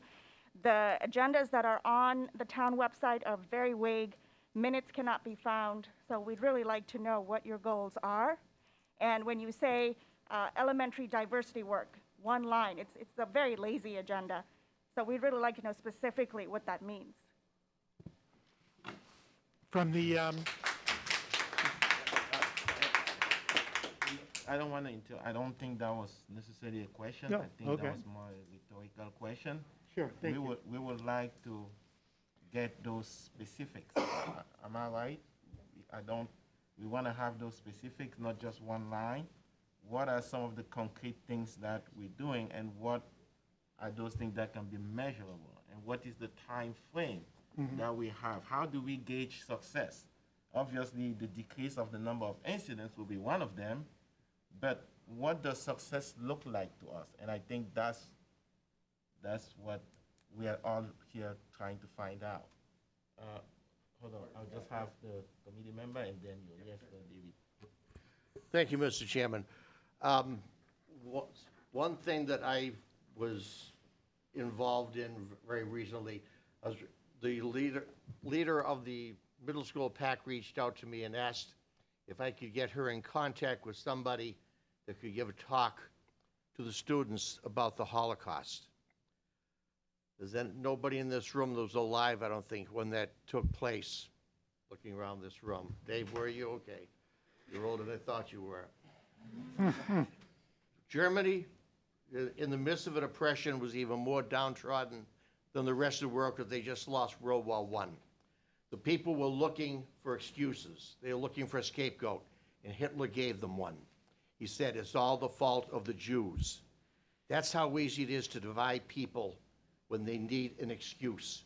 When you tell somebody, your life could be better if we can get rid of these people that are making your life miserable for you. It led to incarcerations, labor camps, death camps, gas chambers, bodies sent to incinerators or left to rot in piles, men, women, and little babies even. They left a stench over Europe that still hasn't gone away. And if we can reach out to these kids and explain to them what division could lead to, I think it could be a very good step. If we can reach out to the kids at the middle school level, let them know what that twisted cross really means, what it stood for, and what division and hatred can lead to. It's a very important step, them and the high school students. And maybe be a good idea for some of us adults to see it again too, because it's a powerful message. For those of you that have never been to the Holocaust Museum in Washington, D.C., if you get a chance, go. Tear your guts out. I'm sorry. Yes, yes, please.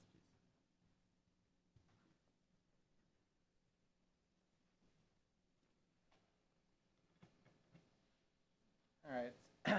So again, as a relatively new resident, this statement in question might make me a little unpopular in town. But I'll ask it, or I'll make the statement. So I love sports, and that's not the controversial part of my question. I've played sports all my life, not very well, but I've enjoyed it. I wear a Celtics mask. I believe that sports can lift people up. It can teach teamwork. It can be a vehicle for social justice. I think of the Jackie Robinson, Muhammad Ali, great Bill Russell, Jaylen Brown, who we're blessed to play with the Celtics. So I love sports. But some things are more important than sports.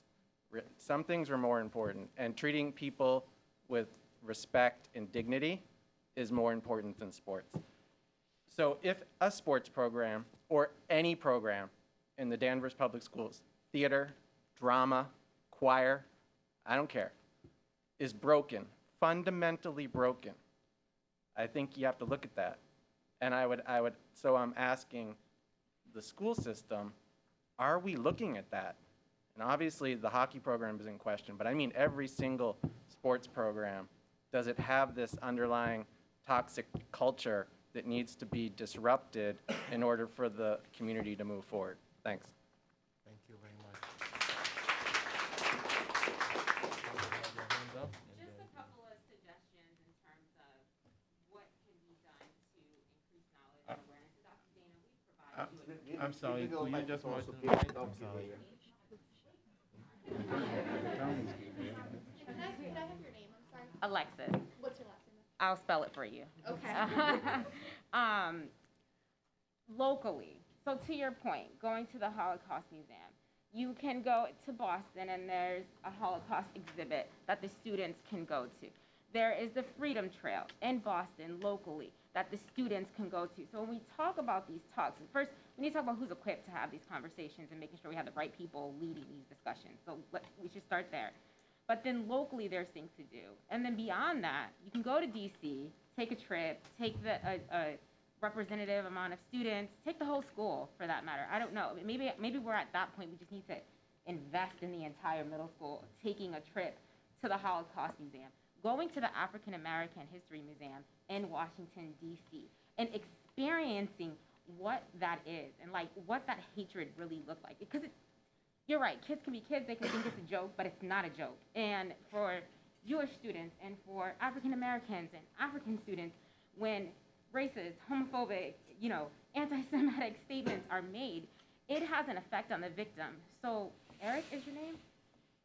Chair? Yeah? Yes. So when you say we have to look at the perpetrator in these incidents and see what they're going through, and maybe it's a bigger issue, you also, with that lens, have to look at the impact it has on the victim. Okay?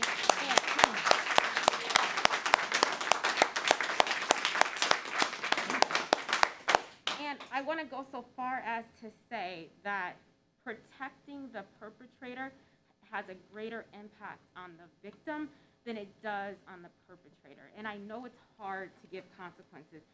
I'm a mom, it's so hard to give consequences. You know, you're like, no, you can't have any candy. And next thing you know, you're like, here's all the chocolate you want, you're so sweet.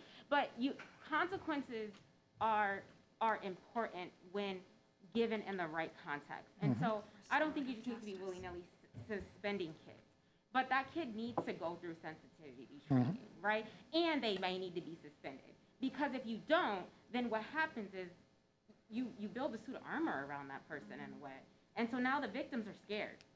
Okay, so just keep that in mind as you're looking at that situation, that you always have to look at the victim first, and then you can look at the perpetrator, and to make sure that the right people are being protected, right?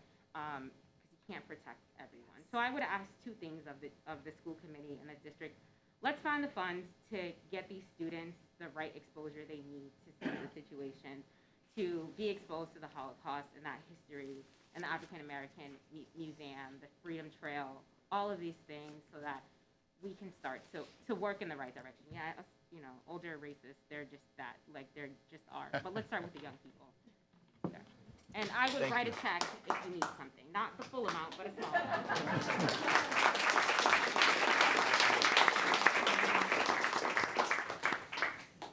Not expecting to speak. My name is Corey Ryan. I'm a parent and I'm an educator, and I want to thank you for saying that in that exact way, because I've been sitting here just building and building and building so much emotion, because in all of this productive conversation, so much focused on the perpetrator, like completely on teaching and on unteaching and unlearning and sending people places and getting them experiences.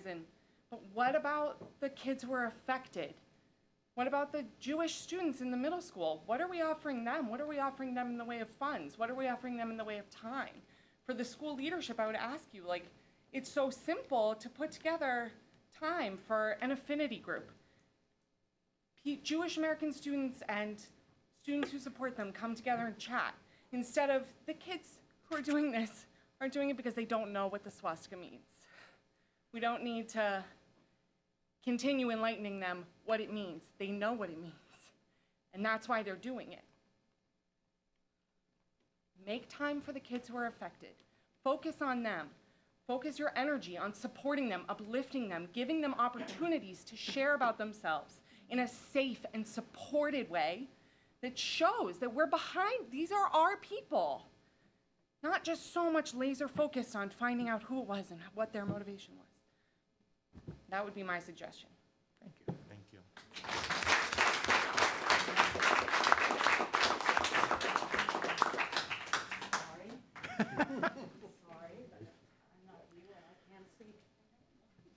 Hi, I'm Robin Healy. I'm Eric Crane's wife. I'm not speaking for Eric Crane right now. When I'm speaking for myself. Who was just up here speaking about not being laser focused on finding out who's doing things. Isn't that what everyone's saying they want? They want to find somebody who's responsible and have them take responsibility? Ah. And can I also ask, if one person accused you of something, okay, one person, and there was nobody else corroborating that story, what could be done about that? You tell me. Nothing, correct? That is what happened. That is what happened in this investigation. One person came forward. None of the other people. I'm sorry. No. Ma'am. No. Ma'am, I'm sorry. We are not going to It go on this wasn't meeting corroborated. None of the people that were investigated said, yes, this happened. Robin, 1 second. I don't, every question has to go to me. So I don't think you're not to ask any other member of the community. Okay, then questions. What I will question has say to go to is, me. one So person came forward. You just now get to make your statement and That not is my ask any statement. question. Okay. They are scared. But the point is, I don't know what people expect the police to do about something that there are no other people coming forward and corroborating. Thank you. I mean, that's all I have. One person, nobody else willing. We're talking about the bystanders, I heard something, my daughter heard something, someone else heard something. But are they telling people? Tell people, or you're part of the problem as well. The kids today came forward. They told what was going on. If there's all these people that knew about these things that were happening, where were they? That's all I have. Thank you. And as I said before you go next, as I said at the beginning, before I open the debate, this is not a forum to have all the answers, okay? We are not here to get all the answers. And as I said before, I hope, one person, 100 people, it doesn't matter. We cannot sit here today and say we don't have a problem. Because let's all be clear. We cannot sit here today and say that we did everything that we could have or should have done. Then there's no reason for any one of us to be here. So as we go through this, let's hold on the low-hanging fruit. Let's all agree on things we agree on, because believe me, we agree on more than we disagree. So if we are acknowledging that we have a problem, we have a serious problem, then that's the only way we can move forward. So I just want to remind everyone to stay respectful. I do not want anyone to ask each other questions. Every question has to go through myself. And we are here to listen, not only, the leadership is here to not only listen, but we're also here to listen to each other as a community and respect that. Sorry, ma'am. No, actually, thank you, because you gave me a chance to calm down a little bit. My name is Christy Showman-Fair, and I'm a resident here, obviously. I have 2 kids, one in elementary school, one in middle school. And like many other people, I did not plan to speak tonight. I was just going to listen, partly because I think that we as white people really need to listen. But the reason I got up to speak is because what I'm hearing from some people is victim blaming. And it's across the board, not just in this meeting, but other times. And there's no way we are going to move forward if we continue to victim shame. Because the problem in this community is corrosive and it's systemic. And victim blaming only makes it worse. We have to listen to people when they speak up, even if there's nobody else to corroborate. That's it.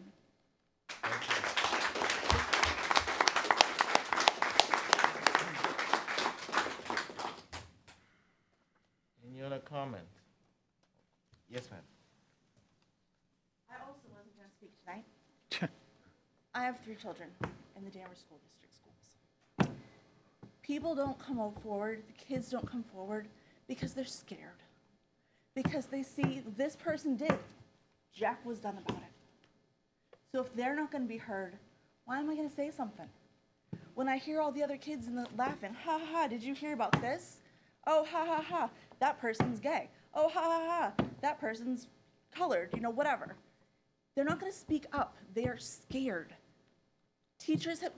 Some teachers see these things that don't do anything. There needs to be, these children need to feel safe. They need to feel safe to say, hey, this is what's going on. I'm glad that the kids today at the middle school said something. That's wonderful. But that's not enough.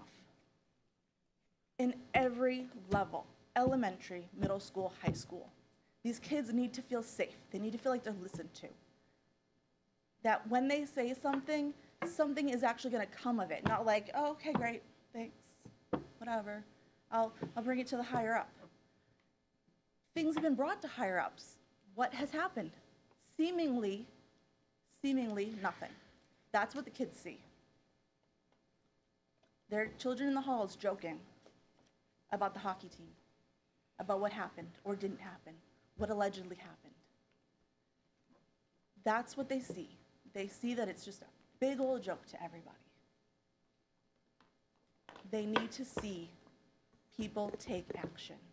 They need more than, okay, let's think of some nice symbols.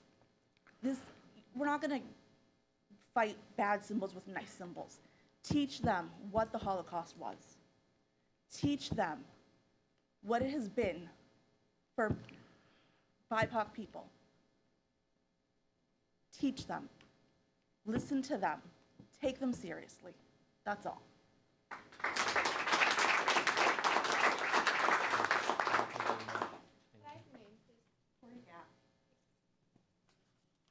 Yes.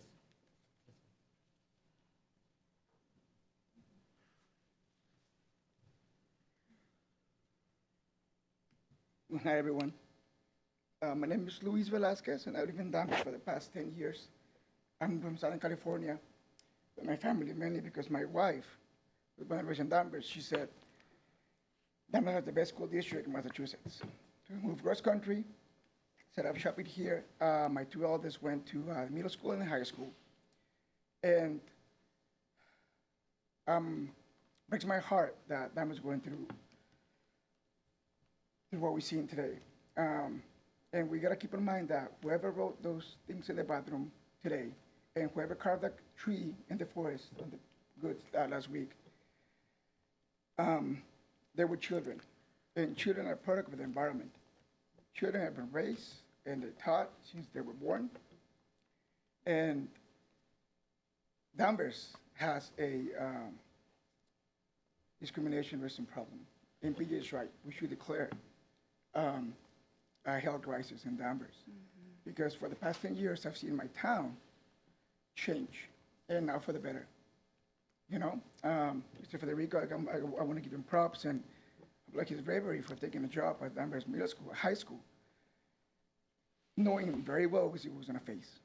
You know, he stood up and took charge, and I trust him because my daughter, my son, and my youngest son went through school, and I applaud him.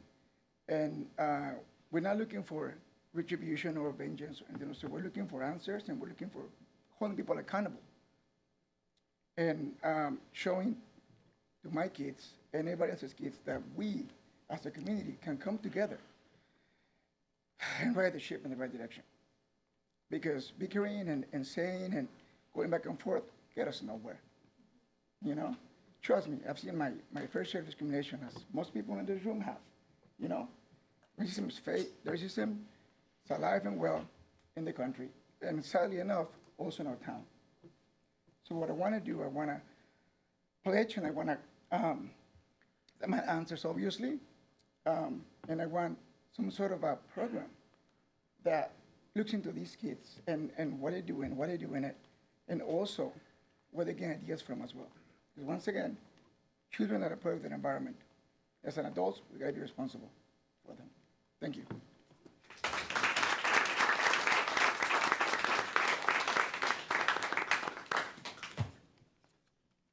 Anybody else? Okay. Yes, there. So I know I've asked some questions, but anyone who has known me for 5 minutes knows that I don't just ask questions, I always try to offer some solutions as well. And so to that end, before I jump into that, I would also echo that I also agree that racism should be declared a public health crisis here in Danvers, because it is.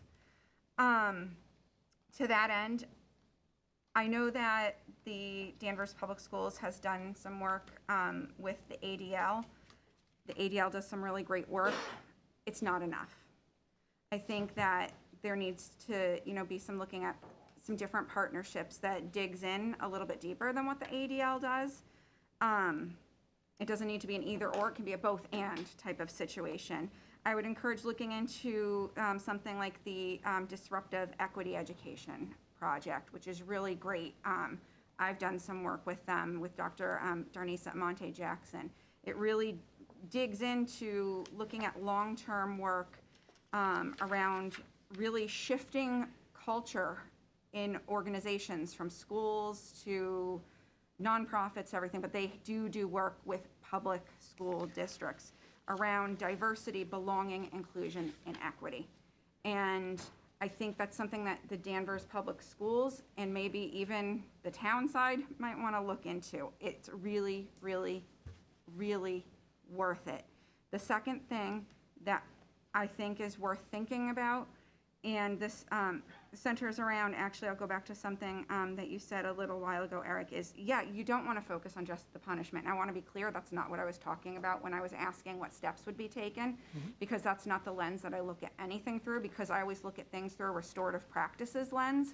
That is what my school district has done for over a decade, and I do not believe in just punishing to punish, because that doesn't get anybody anywhere. And so to that end, I would definitely suggest maybe looking into the Center for Restorative Justice and trainings through them through Suffolk University. We have a tremendous amount of resources here in Massachusetts that other states don't have. And we're really, really fortunate to have those resources.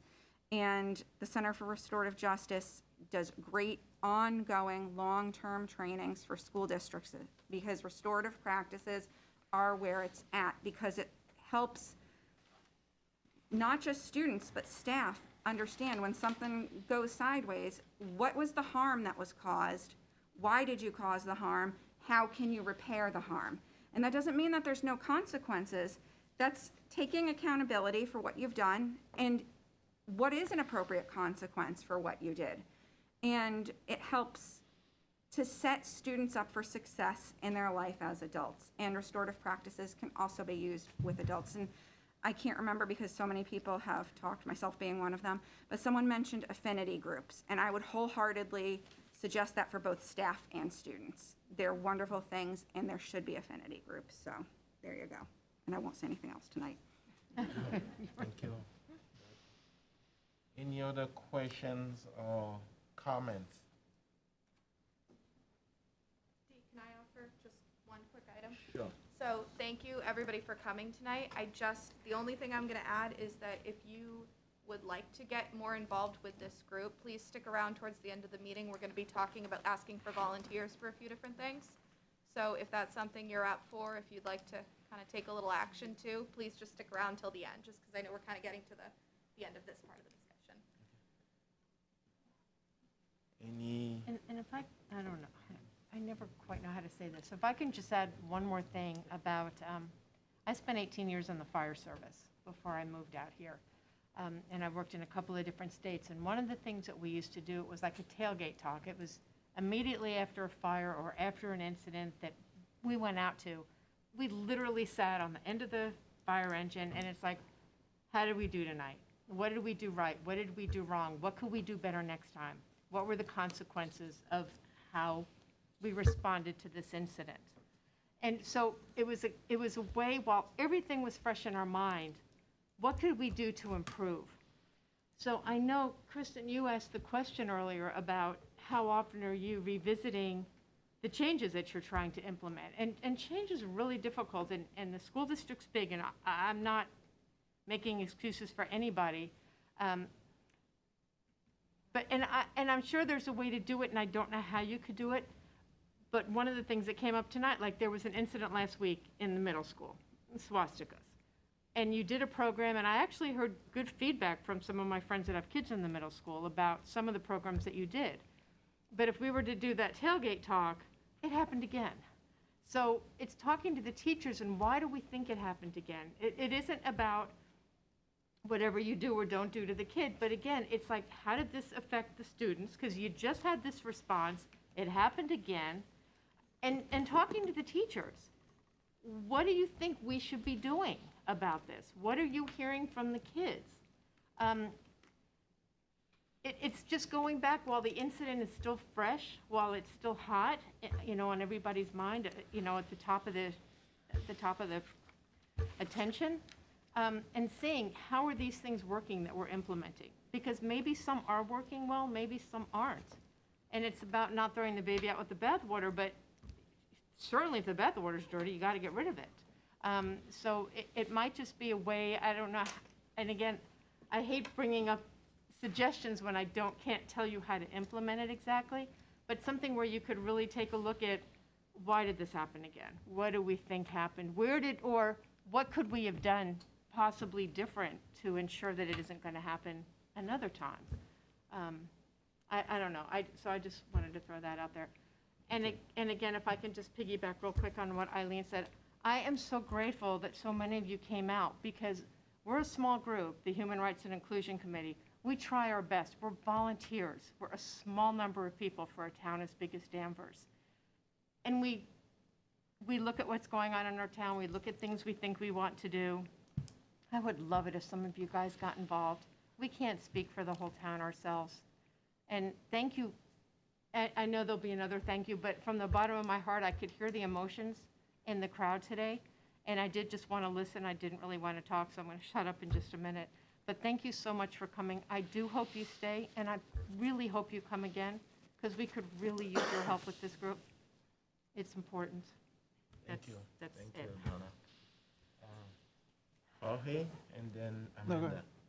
I just had something really quickly. I just wanted to echo what you said about everybody coming. I think it's really important. I think holding space for this is a big part of. Could you please speak into the microphone? Oh, sure. I don't think I have one that works, but I will try.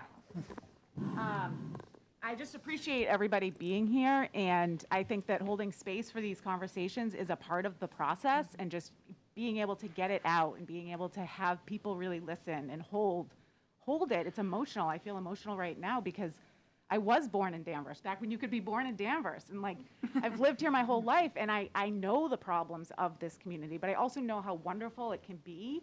And it's the and I think that the meaningful reflections that we can have moving forward are so important. And so one of the suggestions that I have is restorative justice, and those are programs that we can implement in our schools. And I think that it's an important priority to look into those sorts of programs, because it needs to be meaningful reflection. It needs to not be checking off a box and saying we did this thing. It needs to be real, vulnerable conversation. So I feel very vulnerable right now because this is just weighing so heavily on my heart lately. But I appreciate everybody being here, because a lot of the times it's just us talking to each other, and that's really hard. So thank you. Thank you. Yes, Jorge? I just wanted to say there's obviously a lot of anger here, and justifiably, and a lot of lost trust and lost faith that the elected officials here and the school officials are going to have to gain back. But I just want to say that, this gentleman here who just moved to town, and he's questioning whether he did the right thing. That's heartbreaking. And I just want to say that all of you are here, and I know that the people who, the racists, the homophobes, the xenophobes, they're in the minority. They have a bullhorn for whatever reason, but they're in the minority. And I have to believe that, or else I wouldn't be able to get up in the morning. So I just want you to look around, and I want you to know that I have your backs. And I think everybody here has all of your backs. And as we said, if you can volunteer, if you can get the word out, some community discussions going on, that would really improve the situation, I think. But just to say, I wanted to say, I think we've got everybody in this room has each other's backs. So again, it's the idiots with the bullhorn that are the problem, but I think an overwhelming percentage of people care and are not idiots. So thank you. Thank you for being here. Any other comment, questions of the judge, the Honorable David Mills? Thank you, Mr. Chairman. Hi, everyone. My name is David Mills. I live across the street, and I am the oldest person in the room. So it's like... Point of order? Point of order? We go through this every time we're in the same room together, and he is not. Thank you, Paul. Let me see, what did I want to say? I'm on the Board of Selectmen, and I'm here as a liaison from that board to this group. And I just want to say that on Tuesday night, the selectmen adopted a very, very comprehensive statement that was drafted by our chair. It is on the website. I just looked up and it's quite available. And so that if anybody is interested in where the Board of Select Board stands with respect to the discussions we're having. But then I wanted to say some things as a citizen. I'm a triple minority. Being old and disposable at my age is a minority. Being physically disabled is a minority. Hiding for 50 years as a gay man in this town was torture. Across the street, there's a rainbow flag on my house. It's one of the 5 rainbow flags in a community of 26,000 people. Lesbian and gay people who live in Danvers are afraid to be identified as lesbian or gay. I grew up in the time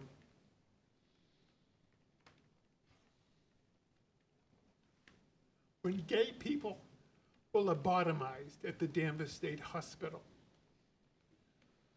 where chemical castration, imprisonment were the easy ways out because gay men all over the country were being murdered in an epidemic. Much of that changed in the 70s. But it's what I lived with, and it was the fear that I lived with. I've never felt so safe in this town as being with people tonight. Listening to Laurie, listening to Bob Kamer. This has been so enriching for me.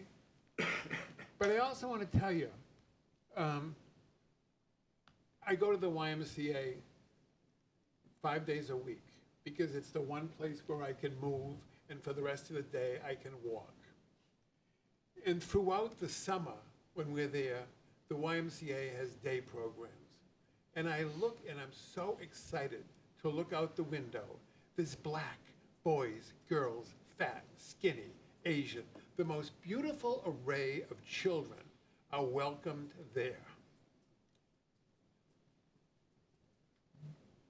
I think about my nephew who's 21, excuse me, grandnephew, my grandniece who is 9, and I'm the lucky one.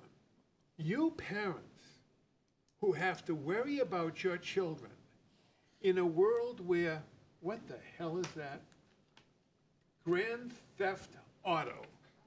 I never saw a video game until 3 days ago in the context of my trying to educate myself as to how we got here and what is going on. I don't have any answers.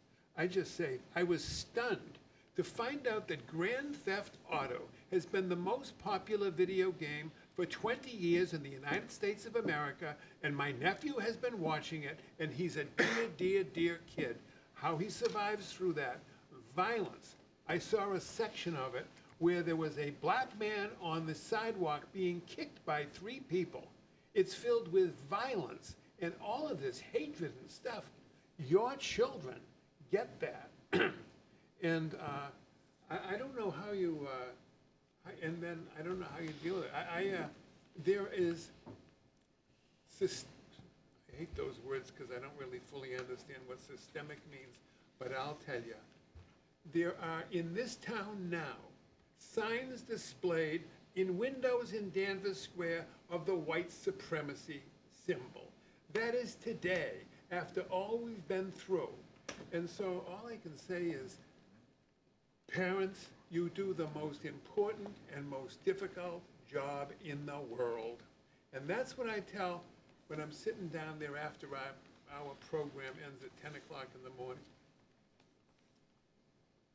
I see these beautiful mothers and fathers and grandparents bring these little pumpkins in, about 3 years old, then they're going to throw them in the pool. I don't want to watch them do that.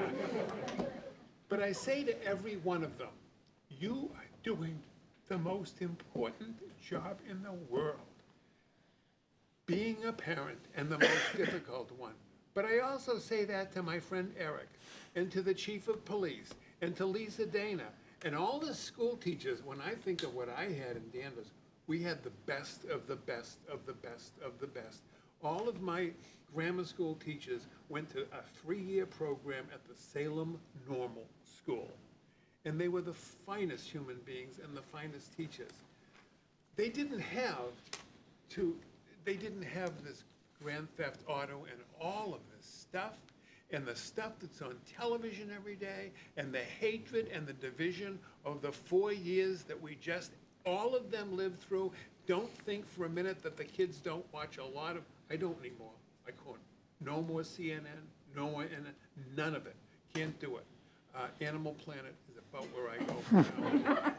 I just want to say I applaud you, and the board, the select board, is full of gratitude and respect for this commission that has taken off like a rocket ship on this problem, but also in the last several years. And Laurie, thank you for singing tonight. It meant a lot to me. Thank you. I just wanted to say hello. Amen. Thank you, Honorable Judge.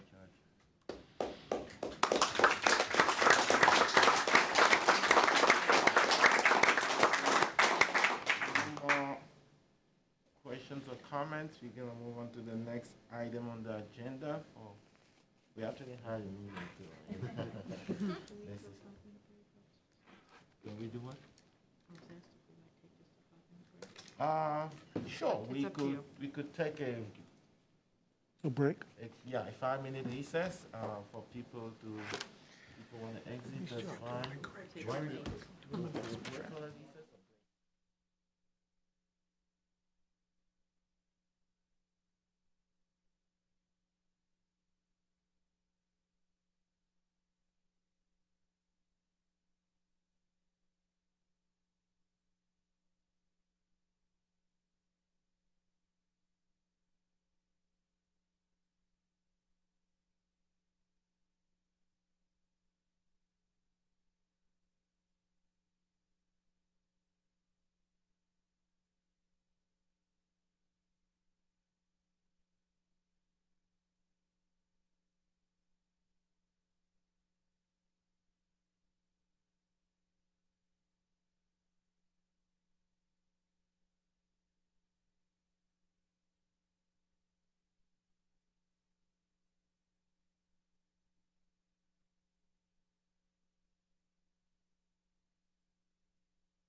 So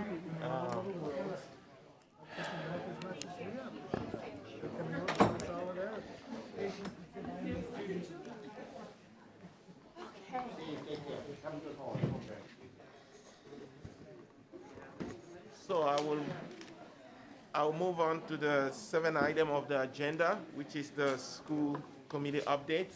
I don't know, Eric Kane, who is our school committee liaison. Yes.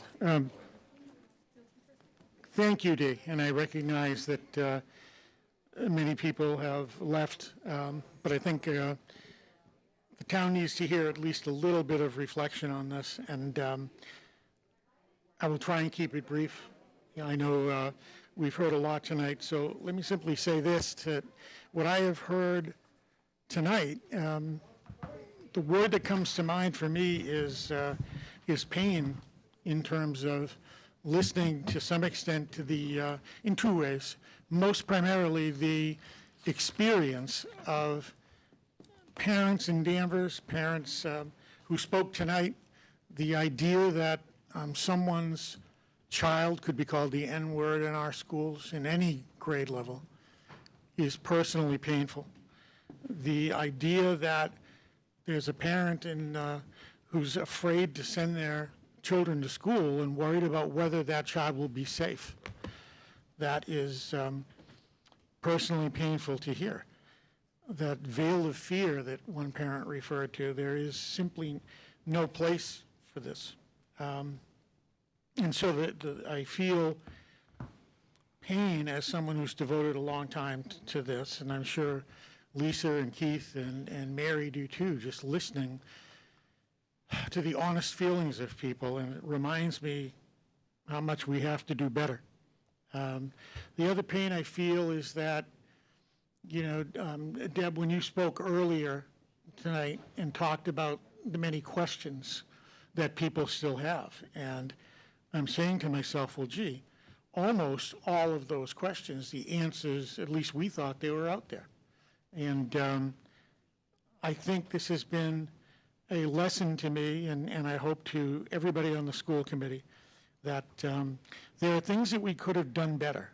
I think there's always going to be an ongoing tension between, you know, privacy and what we can legally disclose, and trying to play things close to the vest so that you avoid lawsuits, which are a reality and which cost the town money. But, and there's a balance always in trying to, and I think this is where we perhaps got stuck a little bit in trying not to say so much that students who are still in the school would be hurt emotionally, but also trying to let the town know what was happening. And so yes, at different public meetings, we talked about the events relating to homophobia and racism and anti-Semitism. But, you know, I think we made a mistake in thinking that people are always paying attention to simply what goes on in meetings. And so I specifically think that we need to look at things that we could have done a little differently. And I think certainly in communicating what was happening, yeah, we tried to make the nature of what happened reasonably clear, but should we have done it more often? Should we have reached out in writing to the school community and the town more often? Could we have addressed it with the students, looking at, you know, the concept of the people affected by it? Could we have done a better job of, you know, assemblies at the high school when we talked about, you know, the sort of out-of-school chat group? Well, you know, we couldn't do anything to control that or affect that, but could we have addressed it even in general terms with the students in the school so they understood what was acceptable? And I'll always think that those are places where we could have done better. And I think even Chairman Dave Thompson in March read a great summary of what our investigation was and what the findings were. But should we have done an executive memorandum that could have gone to the whole town so people would have had something in writing to look at? We could have done that without exposing, you know, any more information than we did in the verbal statement. But I just want to say that whatever was done, whatever decisions we made, we tried to make it with the best interests of all students in mind. And I am sorry that I think that in some ways we fell short in terms of our communication level. I think there are some for whom no amount of disclosure would have been sufficient, but that's not the point. The point is we could have done better. There are other things I've reflected on, I think we've all reflected on. And the questions about what specifically occurred with our young people in the locker room. And while there are differences about the specifics in what happened and when, what seems clear is that a culture developed where bullying, homophobia, racism, misogyny, anti-Semitism, they all at one point or another were a part of the culture there. And I find myself saying, how does this happen with watchful adults who care about kids, as our staff and teachers do? How does that happen? How was it that students who might have been upset with what happened, how were they afraid? And someone pointed out they're afraid. How could they be afraid to talk not only to the adults in the school system, but I'm sure in some cases even to their families, to come forward and say, look, this is what's happening. It says something about where we are as a society. There are psychologists and other specialists who will break down the reasons. They'll say it has to do with the ubiquity of the internet and people being able to say anything and just throw bombs at one another, to metaphorically just beat the living daylights out of someone they disagree with. Finding the root causes are important, but I think schools have a responsibility and a role here, but that role has expanded over the years from just educating students to providing lots of, and Deb, as someone in a school system will know this, and others who teach, it's no longer, it has become not just the job of schools to educate, but to provide social work, provide psychological services, in some cases, provide needed nutritional services where students might get their best meal of the day at the school. And these are all things that, schools are trying to do, and perhaps we end up doing something, the responses get to be a mile wide and inches deep. So I want to talk about the things that we are talking about in terms of the future, in terms of concrete action to try and make differences going forward, because we recognize that we need to do better, the town needs to do better, parents need to do better. It is, as Paul said, it's not going to happen overnight. It's something that's going to take time and hard work from all of us. But it's got to be concrete. It can't just be, a program or a new curriculum. So just two things that we've been talking about, superintendent and I, and they'll be coming before school committee, is bringing in outside programming, very specialized, to train our teachers, to train administrators, to work with the school committee, to train team captains, students who are going to have some responsibility with each other and for each other, to train leaders in the community, maybe leaders in each school who can also become resources to help with the culture of the school and the cultural change.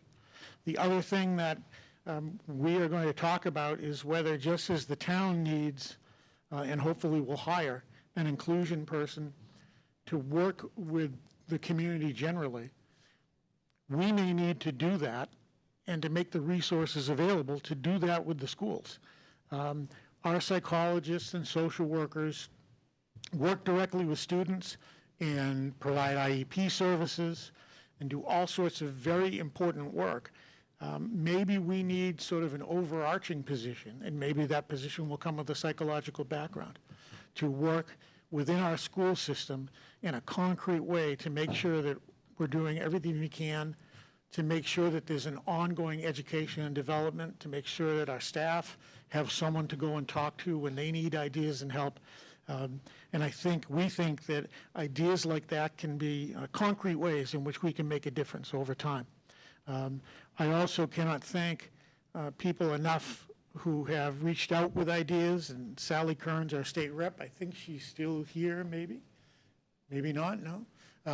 She's provided some ideas. Many of you have provided ideas tonight that we will look into, we will follow up on, but it's clear to me that we need concrete things, and we're going to be looking for concrete things, measurable things that we can do.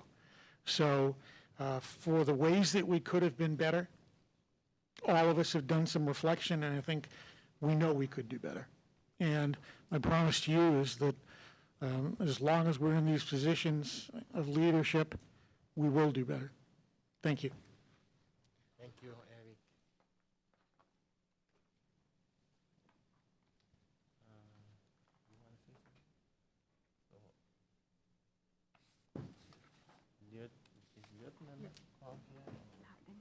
Oh, okay. I will see you. I yield my time to the You chief. your time to the chief, okay.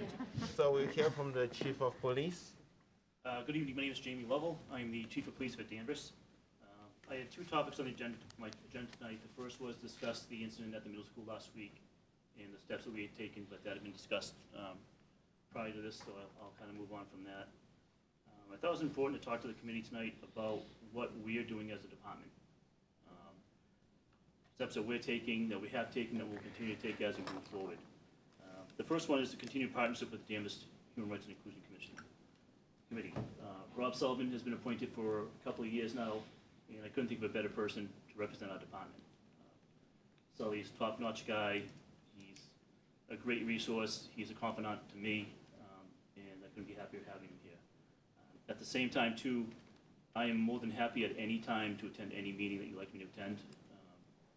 I'm here to help you. I'm here to support you, and please, if you need something from me, please let me know, and I'll be happy to come in, talk off hours, meet with you. Just let me know what you need, and I'm more than happy to help you. The second thing that we've kind of worked on is in January of 2021, our entire police department conducted a 3-hour implicit bias training that was sponsored by the MPTC Training Council. That was a 3-hour online class that was done over the winter. We've kind of turned to a online platform due to COVID. It was difficult at that time to get instructors to actually come into the building. It wasn't really safe having all the officers in one room for 2 different training sessions with the possibility of contaminating somebody and wiping out half our department. So we've gone to an online basis for now.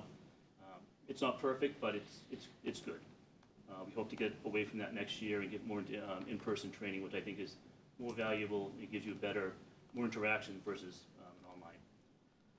We also are scheduled for either December or January to complete a 2-hour cultural competency training, and that's also sponsored by the MPTC Training Council. About 2 weeks ago, I distributed the 2021 School Hate Crime Resource Guide to the school resource officers and some supervisory staff. That was published in 2021, and it was a partnership between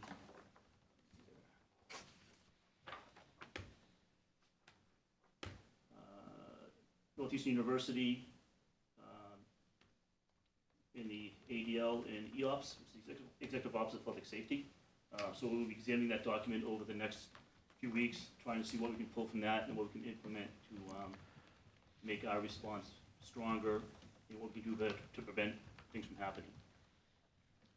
A good friend of mine, Chief Dennis King from the Marblehead Police Department, reached out to me and coordinated a meeting with myself, Tom Manager Steve Arthur, and Melissa from the ADL this past week. We had an excellent conversation talking about some of the issues going on in town right now, what services they can provide to us, and how we can work together moving forward in some programming and support. We're more than happy to partner with anyone who wants to work with us. If the NAACP would like to work with us, we welcome any input, any suggestions there are. I've committed our department to completing the fair, equitable, and objective policing initiative sponsored by the ADL with assistance from Chief Berkowitz from the Canton Police Department. What this is, it's a 4-hour webinar that has 4 parts. The first one is history of racial profiling. Second part is the current threat environment, left, right, and center. The third section is conducting a threat assessment for houses of worship. And the fourth is building community trust through engagement. So as soon as those 4 webinars become available, we'll add that to our in-service program, and our officers will complete that in-service training as well. The last thing that we're looking into, which I've spoken with the town manager about, is exploring some innovative training programs, such as the Georgetown Law ABLE program. ABLE stands for Active Bystandership for Law Enforcement, and this training prepares officers to successfully intervene to prevent harm and create a culture that supports peer intervention for law enforcement. With this idea, as we try to move forward with this, we'll be coming back to the committee because we need support from the community to even become trained in this program. So we need to get community support and submit recommendations for us to even have officers trained as trainers for this program. So we'll be coming back at future time, discuss the program with you a little bit more, give some more information about it, and ask for your support in recommending that we send officers to be trained in this process. I think it's a great process to train in. We'll have train the trainers who can go out to other departments in the area and conduct training as well. So it'll be a valuable asset for us and other local departments. So those are just a few things I wanted to share with the committee of what we're moving forward to and what we're working on. Sure. Question? Thank you for the update, and it sounds like you're planning so many important trainings, and that's awesome. That's a great start. You guys have a lot anyways for your teams. I wonder, thinking more about what we were talking about with the curriculum planning, how do the other departments actually measure if they're working? I know it sounds like other, I think you said Canton or others. So the training is at the start, right? But then how do we measure it? Those 4 different pillars are, there's probably pretty actionable ways that we can, as a community, measure if there's improvements. I'm just curious if they shared that with you. Not necessarily. The program's in its structuring right now, so it's not even available yet. It's just being presented out and looking for departments to commit to this.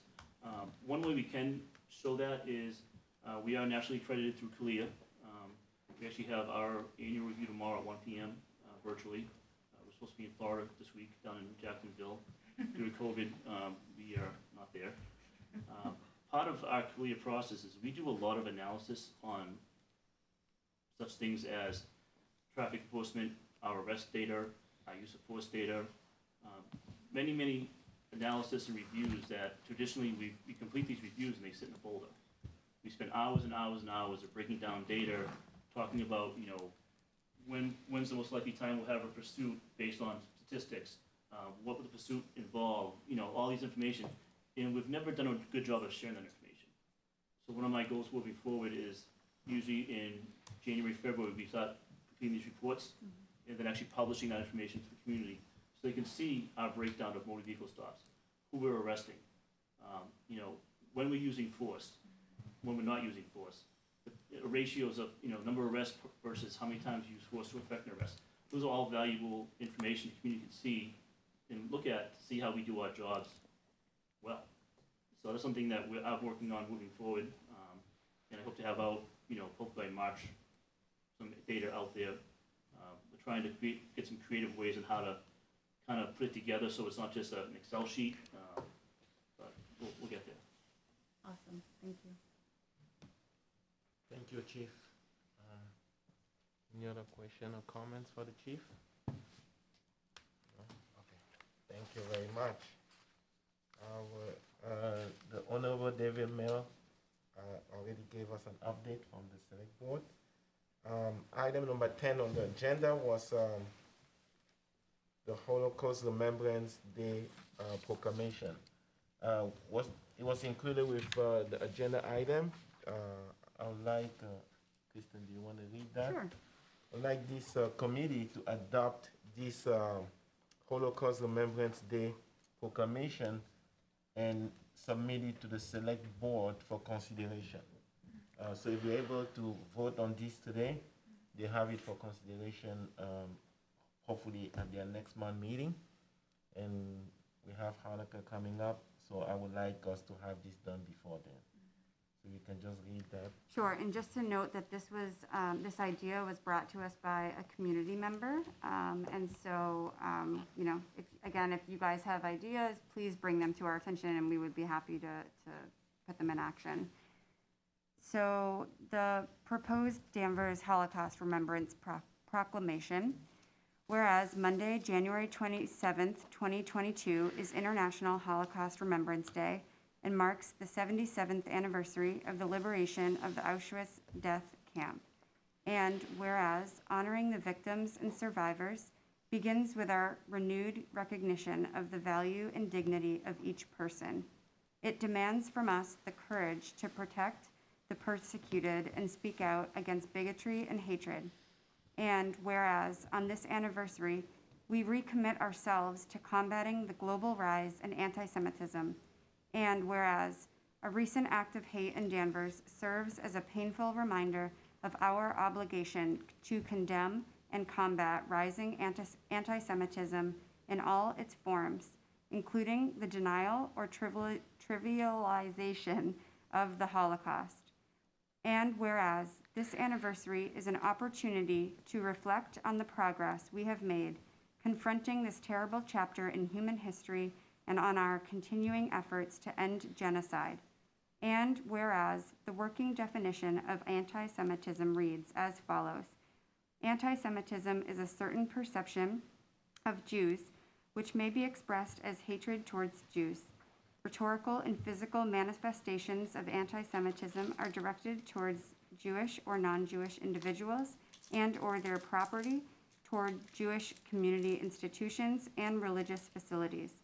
Now, therefore, may it be resolved that the town of Danvers hereby recognizes January 27th, 2022 as International Holocaust Remembrance Day, and further, may it be resolved that the town of Danvers hereby recognizes January as Holocaust Education Month.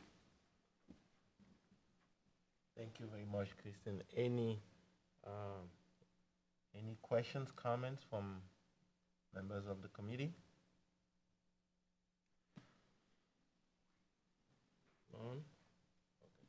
Perfect. So if we are okay with the draft, we will adopt it and then send it to the town manager to present to the select board for their consideration. So I need a motion. Move we adopt this. So I think you're actually moving to, Deb, you might be able to help me out here. I think you're actually moving to ask the town manager, So I think the motion would be to, as the Human Rights and Inclusion Committee, our recommendation would be to forward this to the select board to the Recommend this for adoption by the select board. It's a little bit late, usually we're a little quicker. Sorry, yeah. Sorry, I'm not a lawyer, so. Okay, so the motion was moved by Bill, seconded by David McKenna. What she said. Any further discussion? Okay, all those in favor of moving this draft to the select board for approval, say. No, I was just saying, I'm voting yes. Okay, so all those in favor say aye. Aye. All opposed? No. Okay, the motion carries. Thank you very much. The next item on the agenda. Point of order, can we have that recorded as a unanimous vote? Sure. Thank you. Yeah. So just get that recorded as a unanimous vote. Yeah, I got it. Thank you. Okay. 11, event updates. Sure. So many of you attended the event last evening. We had Debbie Irving and Shay Stewart-Boulay, and they hosted a conversation about race, both based on their own experiences individually and collectively. And I attended, and I thought it was wonderful, and I've heard a lot of really great feedback. So it was great. We got to have some breakout conversations, both in the room as well as on Zoom. And in the group that I participated in, I learned a lot more about each of us individually, as well as people's specific experiences in Danvers that I haven't had personally. So it was great, and we really hope this is the kickoff to a number of these events going forward. with the DEI director position being filled, you know, we hope we'll have more support both with organizing as well as funding, because we did have support from ECCF to put this event on, but as a committee, we don't have, you know, a line item in the budget, and we rely on fundraising. So we hope that with the renewed focus on the need for this, that we'll have more support going forward.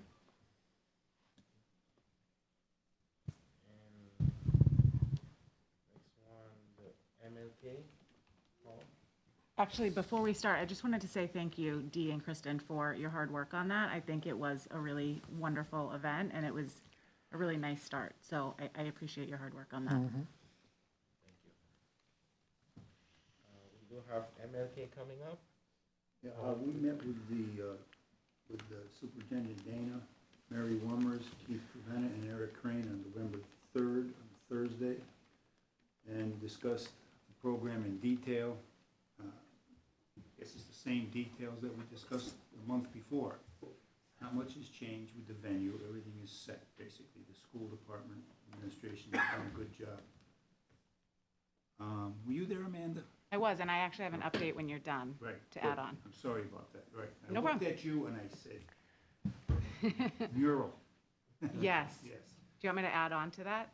Go ahead, please. So I am really excited about making service a part of our MLK Day experience moving forward. I was a participant in an AmeriCorps program, and it was always considered a day on as a way of honoring Martin Luther King's legacy. And so I've always had this idea of having a day of service in Danvers that culminates with our event. And obviously that's a huge undertaking to have from now till January. But we were thinking this year that we could have, you know, a community art project. And one of the ideas that I came up with, I consulted with Mary Wormers as well about the idea. I think it can be really wonderful around everyone can be great because everyone can serve. And that's a Martin Luther King quote and legacy of his. And the community art project that we could do at the event would be very family friendly, because I think the event brings in a lot of families.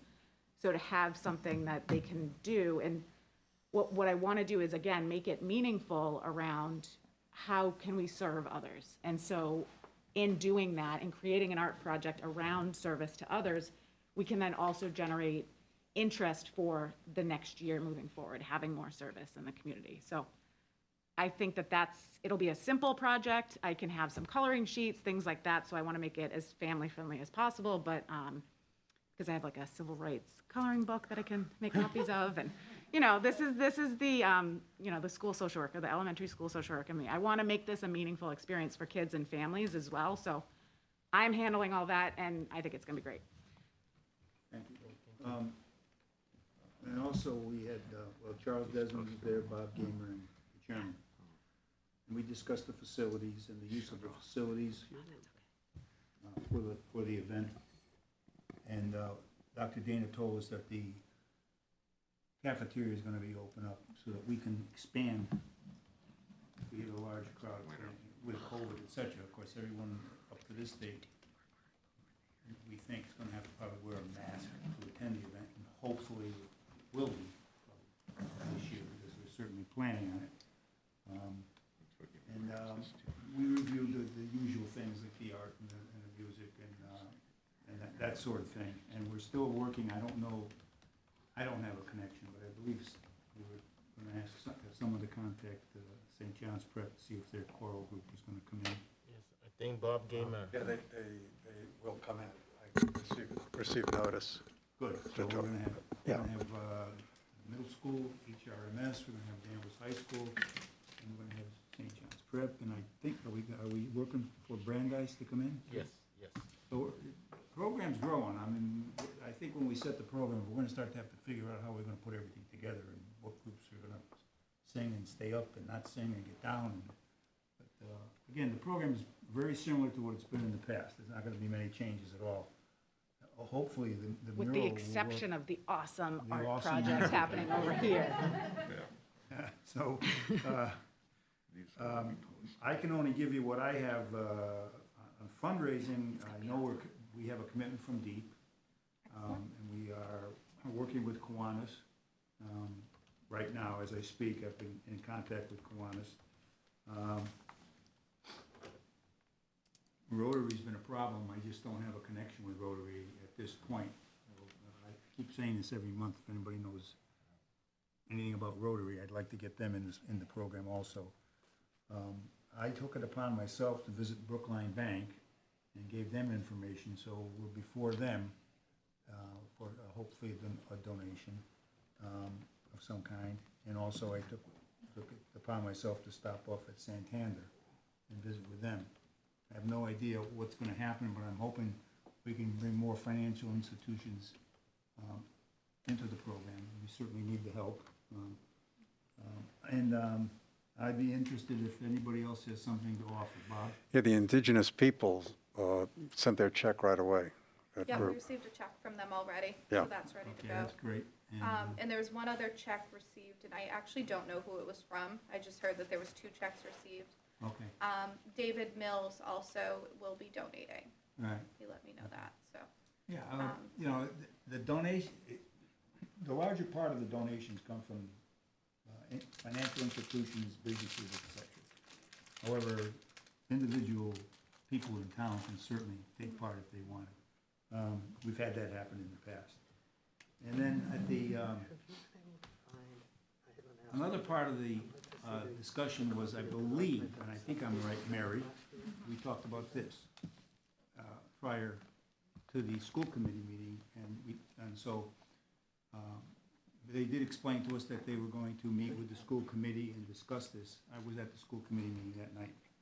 And of course, being older than Mr. Mills, I have problems with my eyes too. And inside the bill, it's a little tough, so I asked Mary to send it over so I could get a chance to look at it. And I think it's worth taking a good hard look at what we're trying to do in the schools now around diversity, equity, and inclusion. And I looked through it very carefully. I took a couple of days. It didn't take me that long to read the whole thing, but a couple of days. And I sort of something struck me after listening to what we went through tonight, and which was very positive, I think. And I think one thing hit me in the elementary part of it was on one of the little books, trees or something, or it was a group of sayings. And it really, I think, has a lot to do with what happened tonight. And the quote was, "We know that if there is no struggle, there is no progress." And that's why I said earlier, which Mr. Crane mentioned, you're not going to get this thing solved in a year. You're not going to get it in 2 years. But if we make a little progress every year, and hopefully more and more, we will get out of this cycle of 1 step forward and 2 steps back, because that's what we're in right now. We're in 1 step forward and 3 steps back. We got to get going. But I just thought it was a wonderful thing. This is for elementary school now. So again, it's a program, all right? How we relate it to people is the key, because it is the people, it is the administration, it's the teachers. So I just want to make sure that you know that, because when we meet as a subcommittee, we don't just talk about Martin Luther King 3 times a year. We try to talk 5, 6, 7 times a year about what's going on. And some of the things that are going on, minority hiring, right, Mr. Desmond? All the time, okay? We talk about minority hiring in the school systems because we want to see it improve and increase. And it is improving and increasing. Maybe not the leaps and bounds that we want, but we're making some progress, okay? And so this is what's going on, and we've got to work through where we are, and I'll leave it at that unless someone else wants to add anything to the meeting in this respect regarding the curriculum piece or what we talked about with Martin Luther King. Thank you, Paul. Oh, one other thing, I'm sorry, excuse me, Mr. Chairman. We don't have a speaker right now, but what we think we're deciding on right now is to use student commentary and insert them in the program when I'm not sure how we described it, maybe Dr. Danny, can you help me out a little bit on this one? No, I think it was just to really give, having a big speaker is not as important to us as hearing from the student. Right. What does this day mean to them? Right. Just a reflect. It could be just a poem as to what this is a time for us, yeah, it's to celebrate, but it's also to pause and reflect as to where we've been, where we are, and where are we going.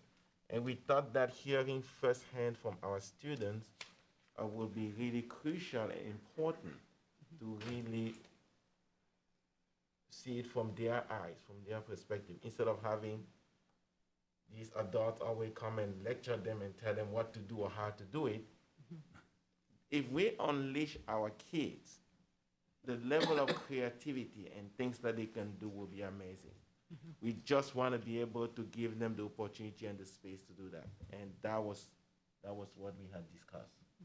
If we say one thing, we say it 10 times. This is a family-oriented program, town-wide family-oriented program. So when we talk about all these things we talked about tonight, you know, where's all this hate coming from?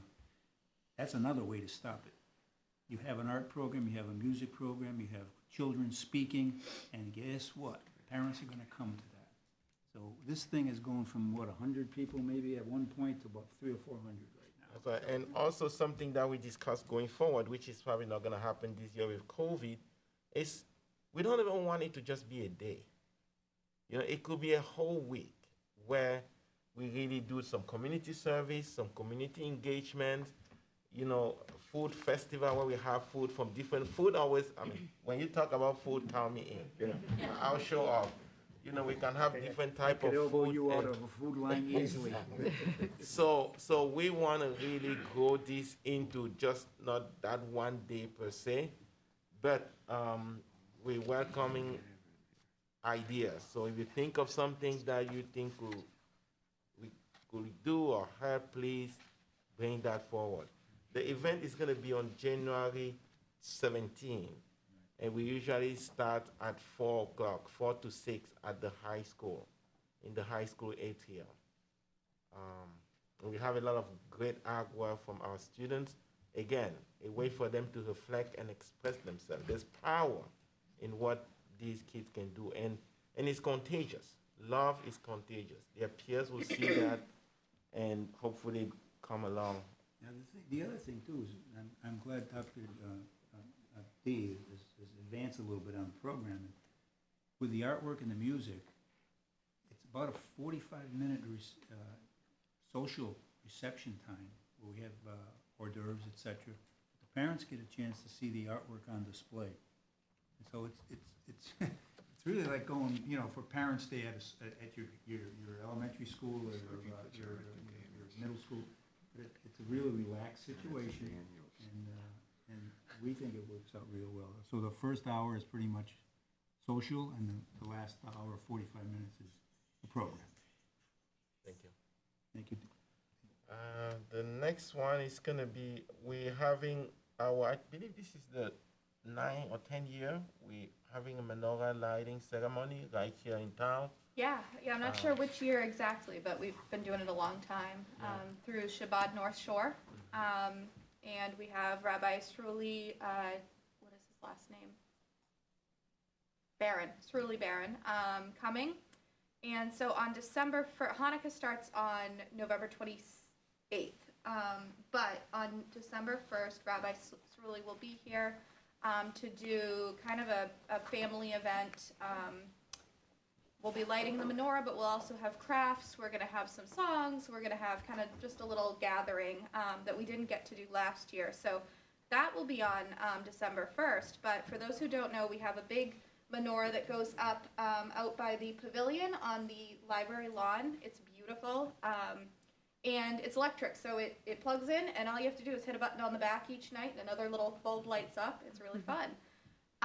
So typically what we would do is we would ask each committee member to take a night to run out there and turn it on just after sundown, which is about 4:10 every night. It doesn't have to be at that time, just to be after that time. So, but with so many people here, I kind of wanted to offer it up. If anyone feels compelled that they'd like to go do the light one night, that'd be great. But we also have 7 events over the course of 2022 that we need help with. Like Donna said, we are 15-ish people.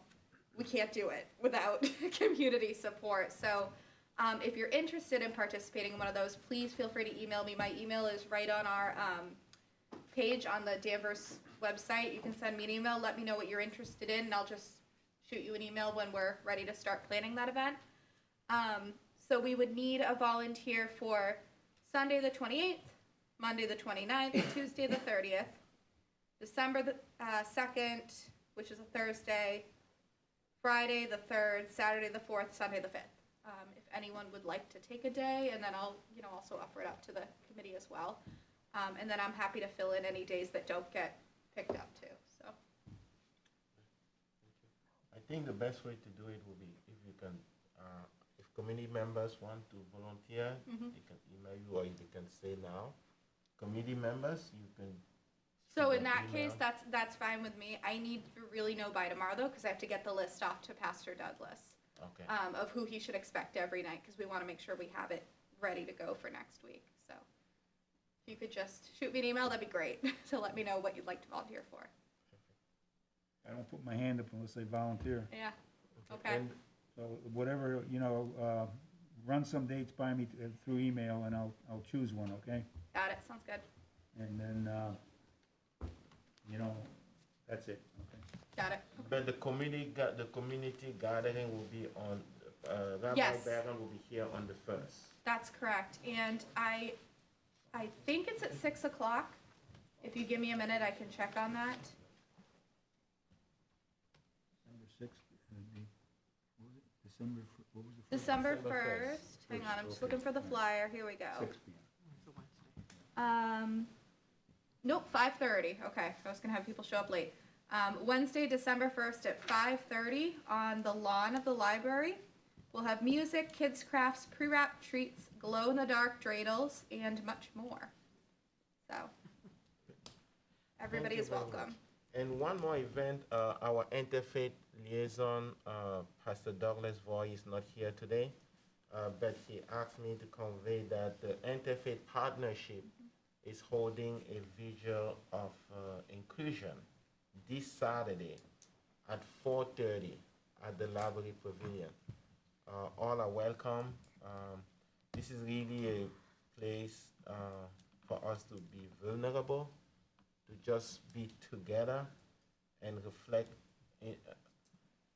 I don't know about everybody else. It's been tough. It's been really tough being lonely. I mean, again, I have my wife, my kids, my brother-in-law, and a lot of family around me, my parents. But I think just being in this room, as Judge Mel said earlier, was really good. It was really nice. And I think this will be another opportunity for us to just be there and listen to some music and some word of wisdom. We do have people from different faiths. I know we do have rabbi, pastors, and I think there might be 6 clergy or so or more that will be attending. And it would just be an evening of reflection and just togetherness. Okay, thank you. To kind of begin that healing process that we all have to go through. Because this is hard. So that's Saturday at 4:30 at the Library Pavilion. With that, I move on the last item on the agenda. Any new business that have not been discussed? Here none, so I will need a motion. Oh, I'm sorry. Not necessarily new business, but I just wanted to let the committee know that I'm going on a medical leave for several weeks, and I will not be at the next 2 meetings. I didn't want everyone to think I was just leaving you all hanging for 2 months. But anything I can do to support remotely, if it's designing graphics or flyers or anything you need like that, but I won't be able to attend anything in person for a little while. So I just wanted to let you all know. Thank you. 2 very quick things. I know it's late. Our quarterly newsletter will come out on December 1st. So thank you to everyone who has sent in articles for that. That's coming out. And if you'd like to receive that, send me an email and I'll put you on the email list. But I also will not be at our December meeting either. I'm going on my honeymoon that we delayed for COVID, thinking there would be no COVID. So we're just going to go. It's fine. So I'll get the agenda and everything set up, but if you could just get me items a little sooner rather than later, that'd be great, because I am gone as of the 11th, so. And our next meeting is December 16th. Thank you. And the location will be to be determined. Yeah, I mean, it'd be great if we could do this again, so. Thank you. I have a member. Hi, Michael Shannon. I'd like to bring it to the committee's attention that the Danvers Equity and Inclusion Collaborative has grown immensely over the last year. We're now over 400 members. And there are members of the group that sit on your committee. In hearing you asking for volunteers, if there's a way that you can get that information to us ahead of time, we'd be happy to post that, tap into that resource. And the person who runs Danvers for Racial Justice is also a colleague, ex-colleague of mine. So we can post it in both places, and there's a lot of human capital. That'd be fantastic. Yeah, I'll get your email address before we Okay. leave, and that'd be fantastic. Thank you so much. Thank you. Any other new business? Hearing none. Before I get the motion to adjourn, I just want to thank you all for being here tonight. As I said earlier, I feel like I'm a broken record, keep repeating myself. I'm just so excited. I want to spend as much time with you as I can, because I don't know when that's going to happen again. But thank you so much. This was great. This was, I don't know. I don't have a word to describe it. Just thank you. Thank you. I'll take a motion to adjourn. Motion to adjourn. Second. Discussion. All those in favor? Aye. Thank you so much, and good night.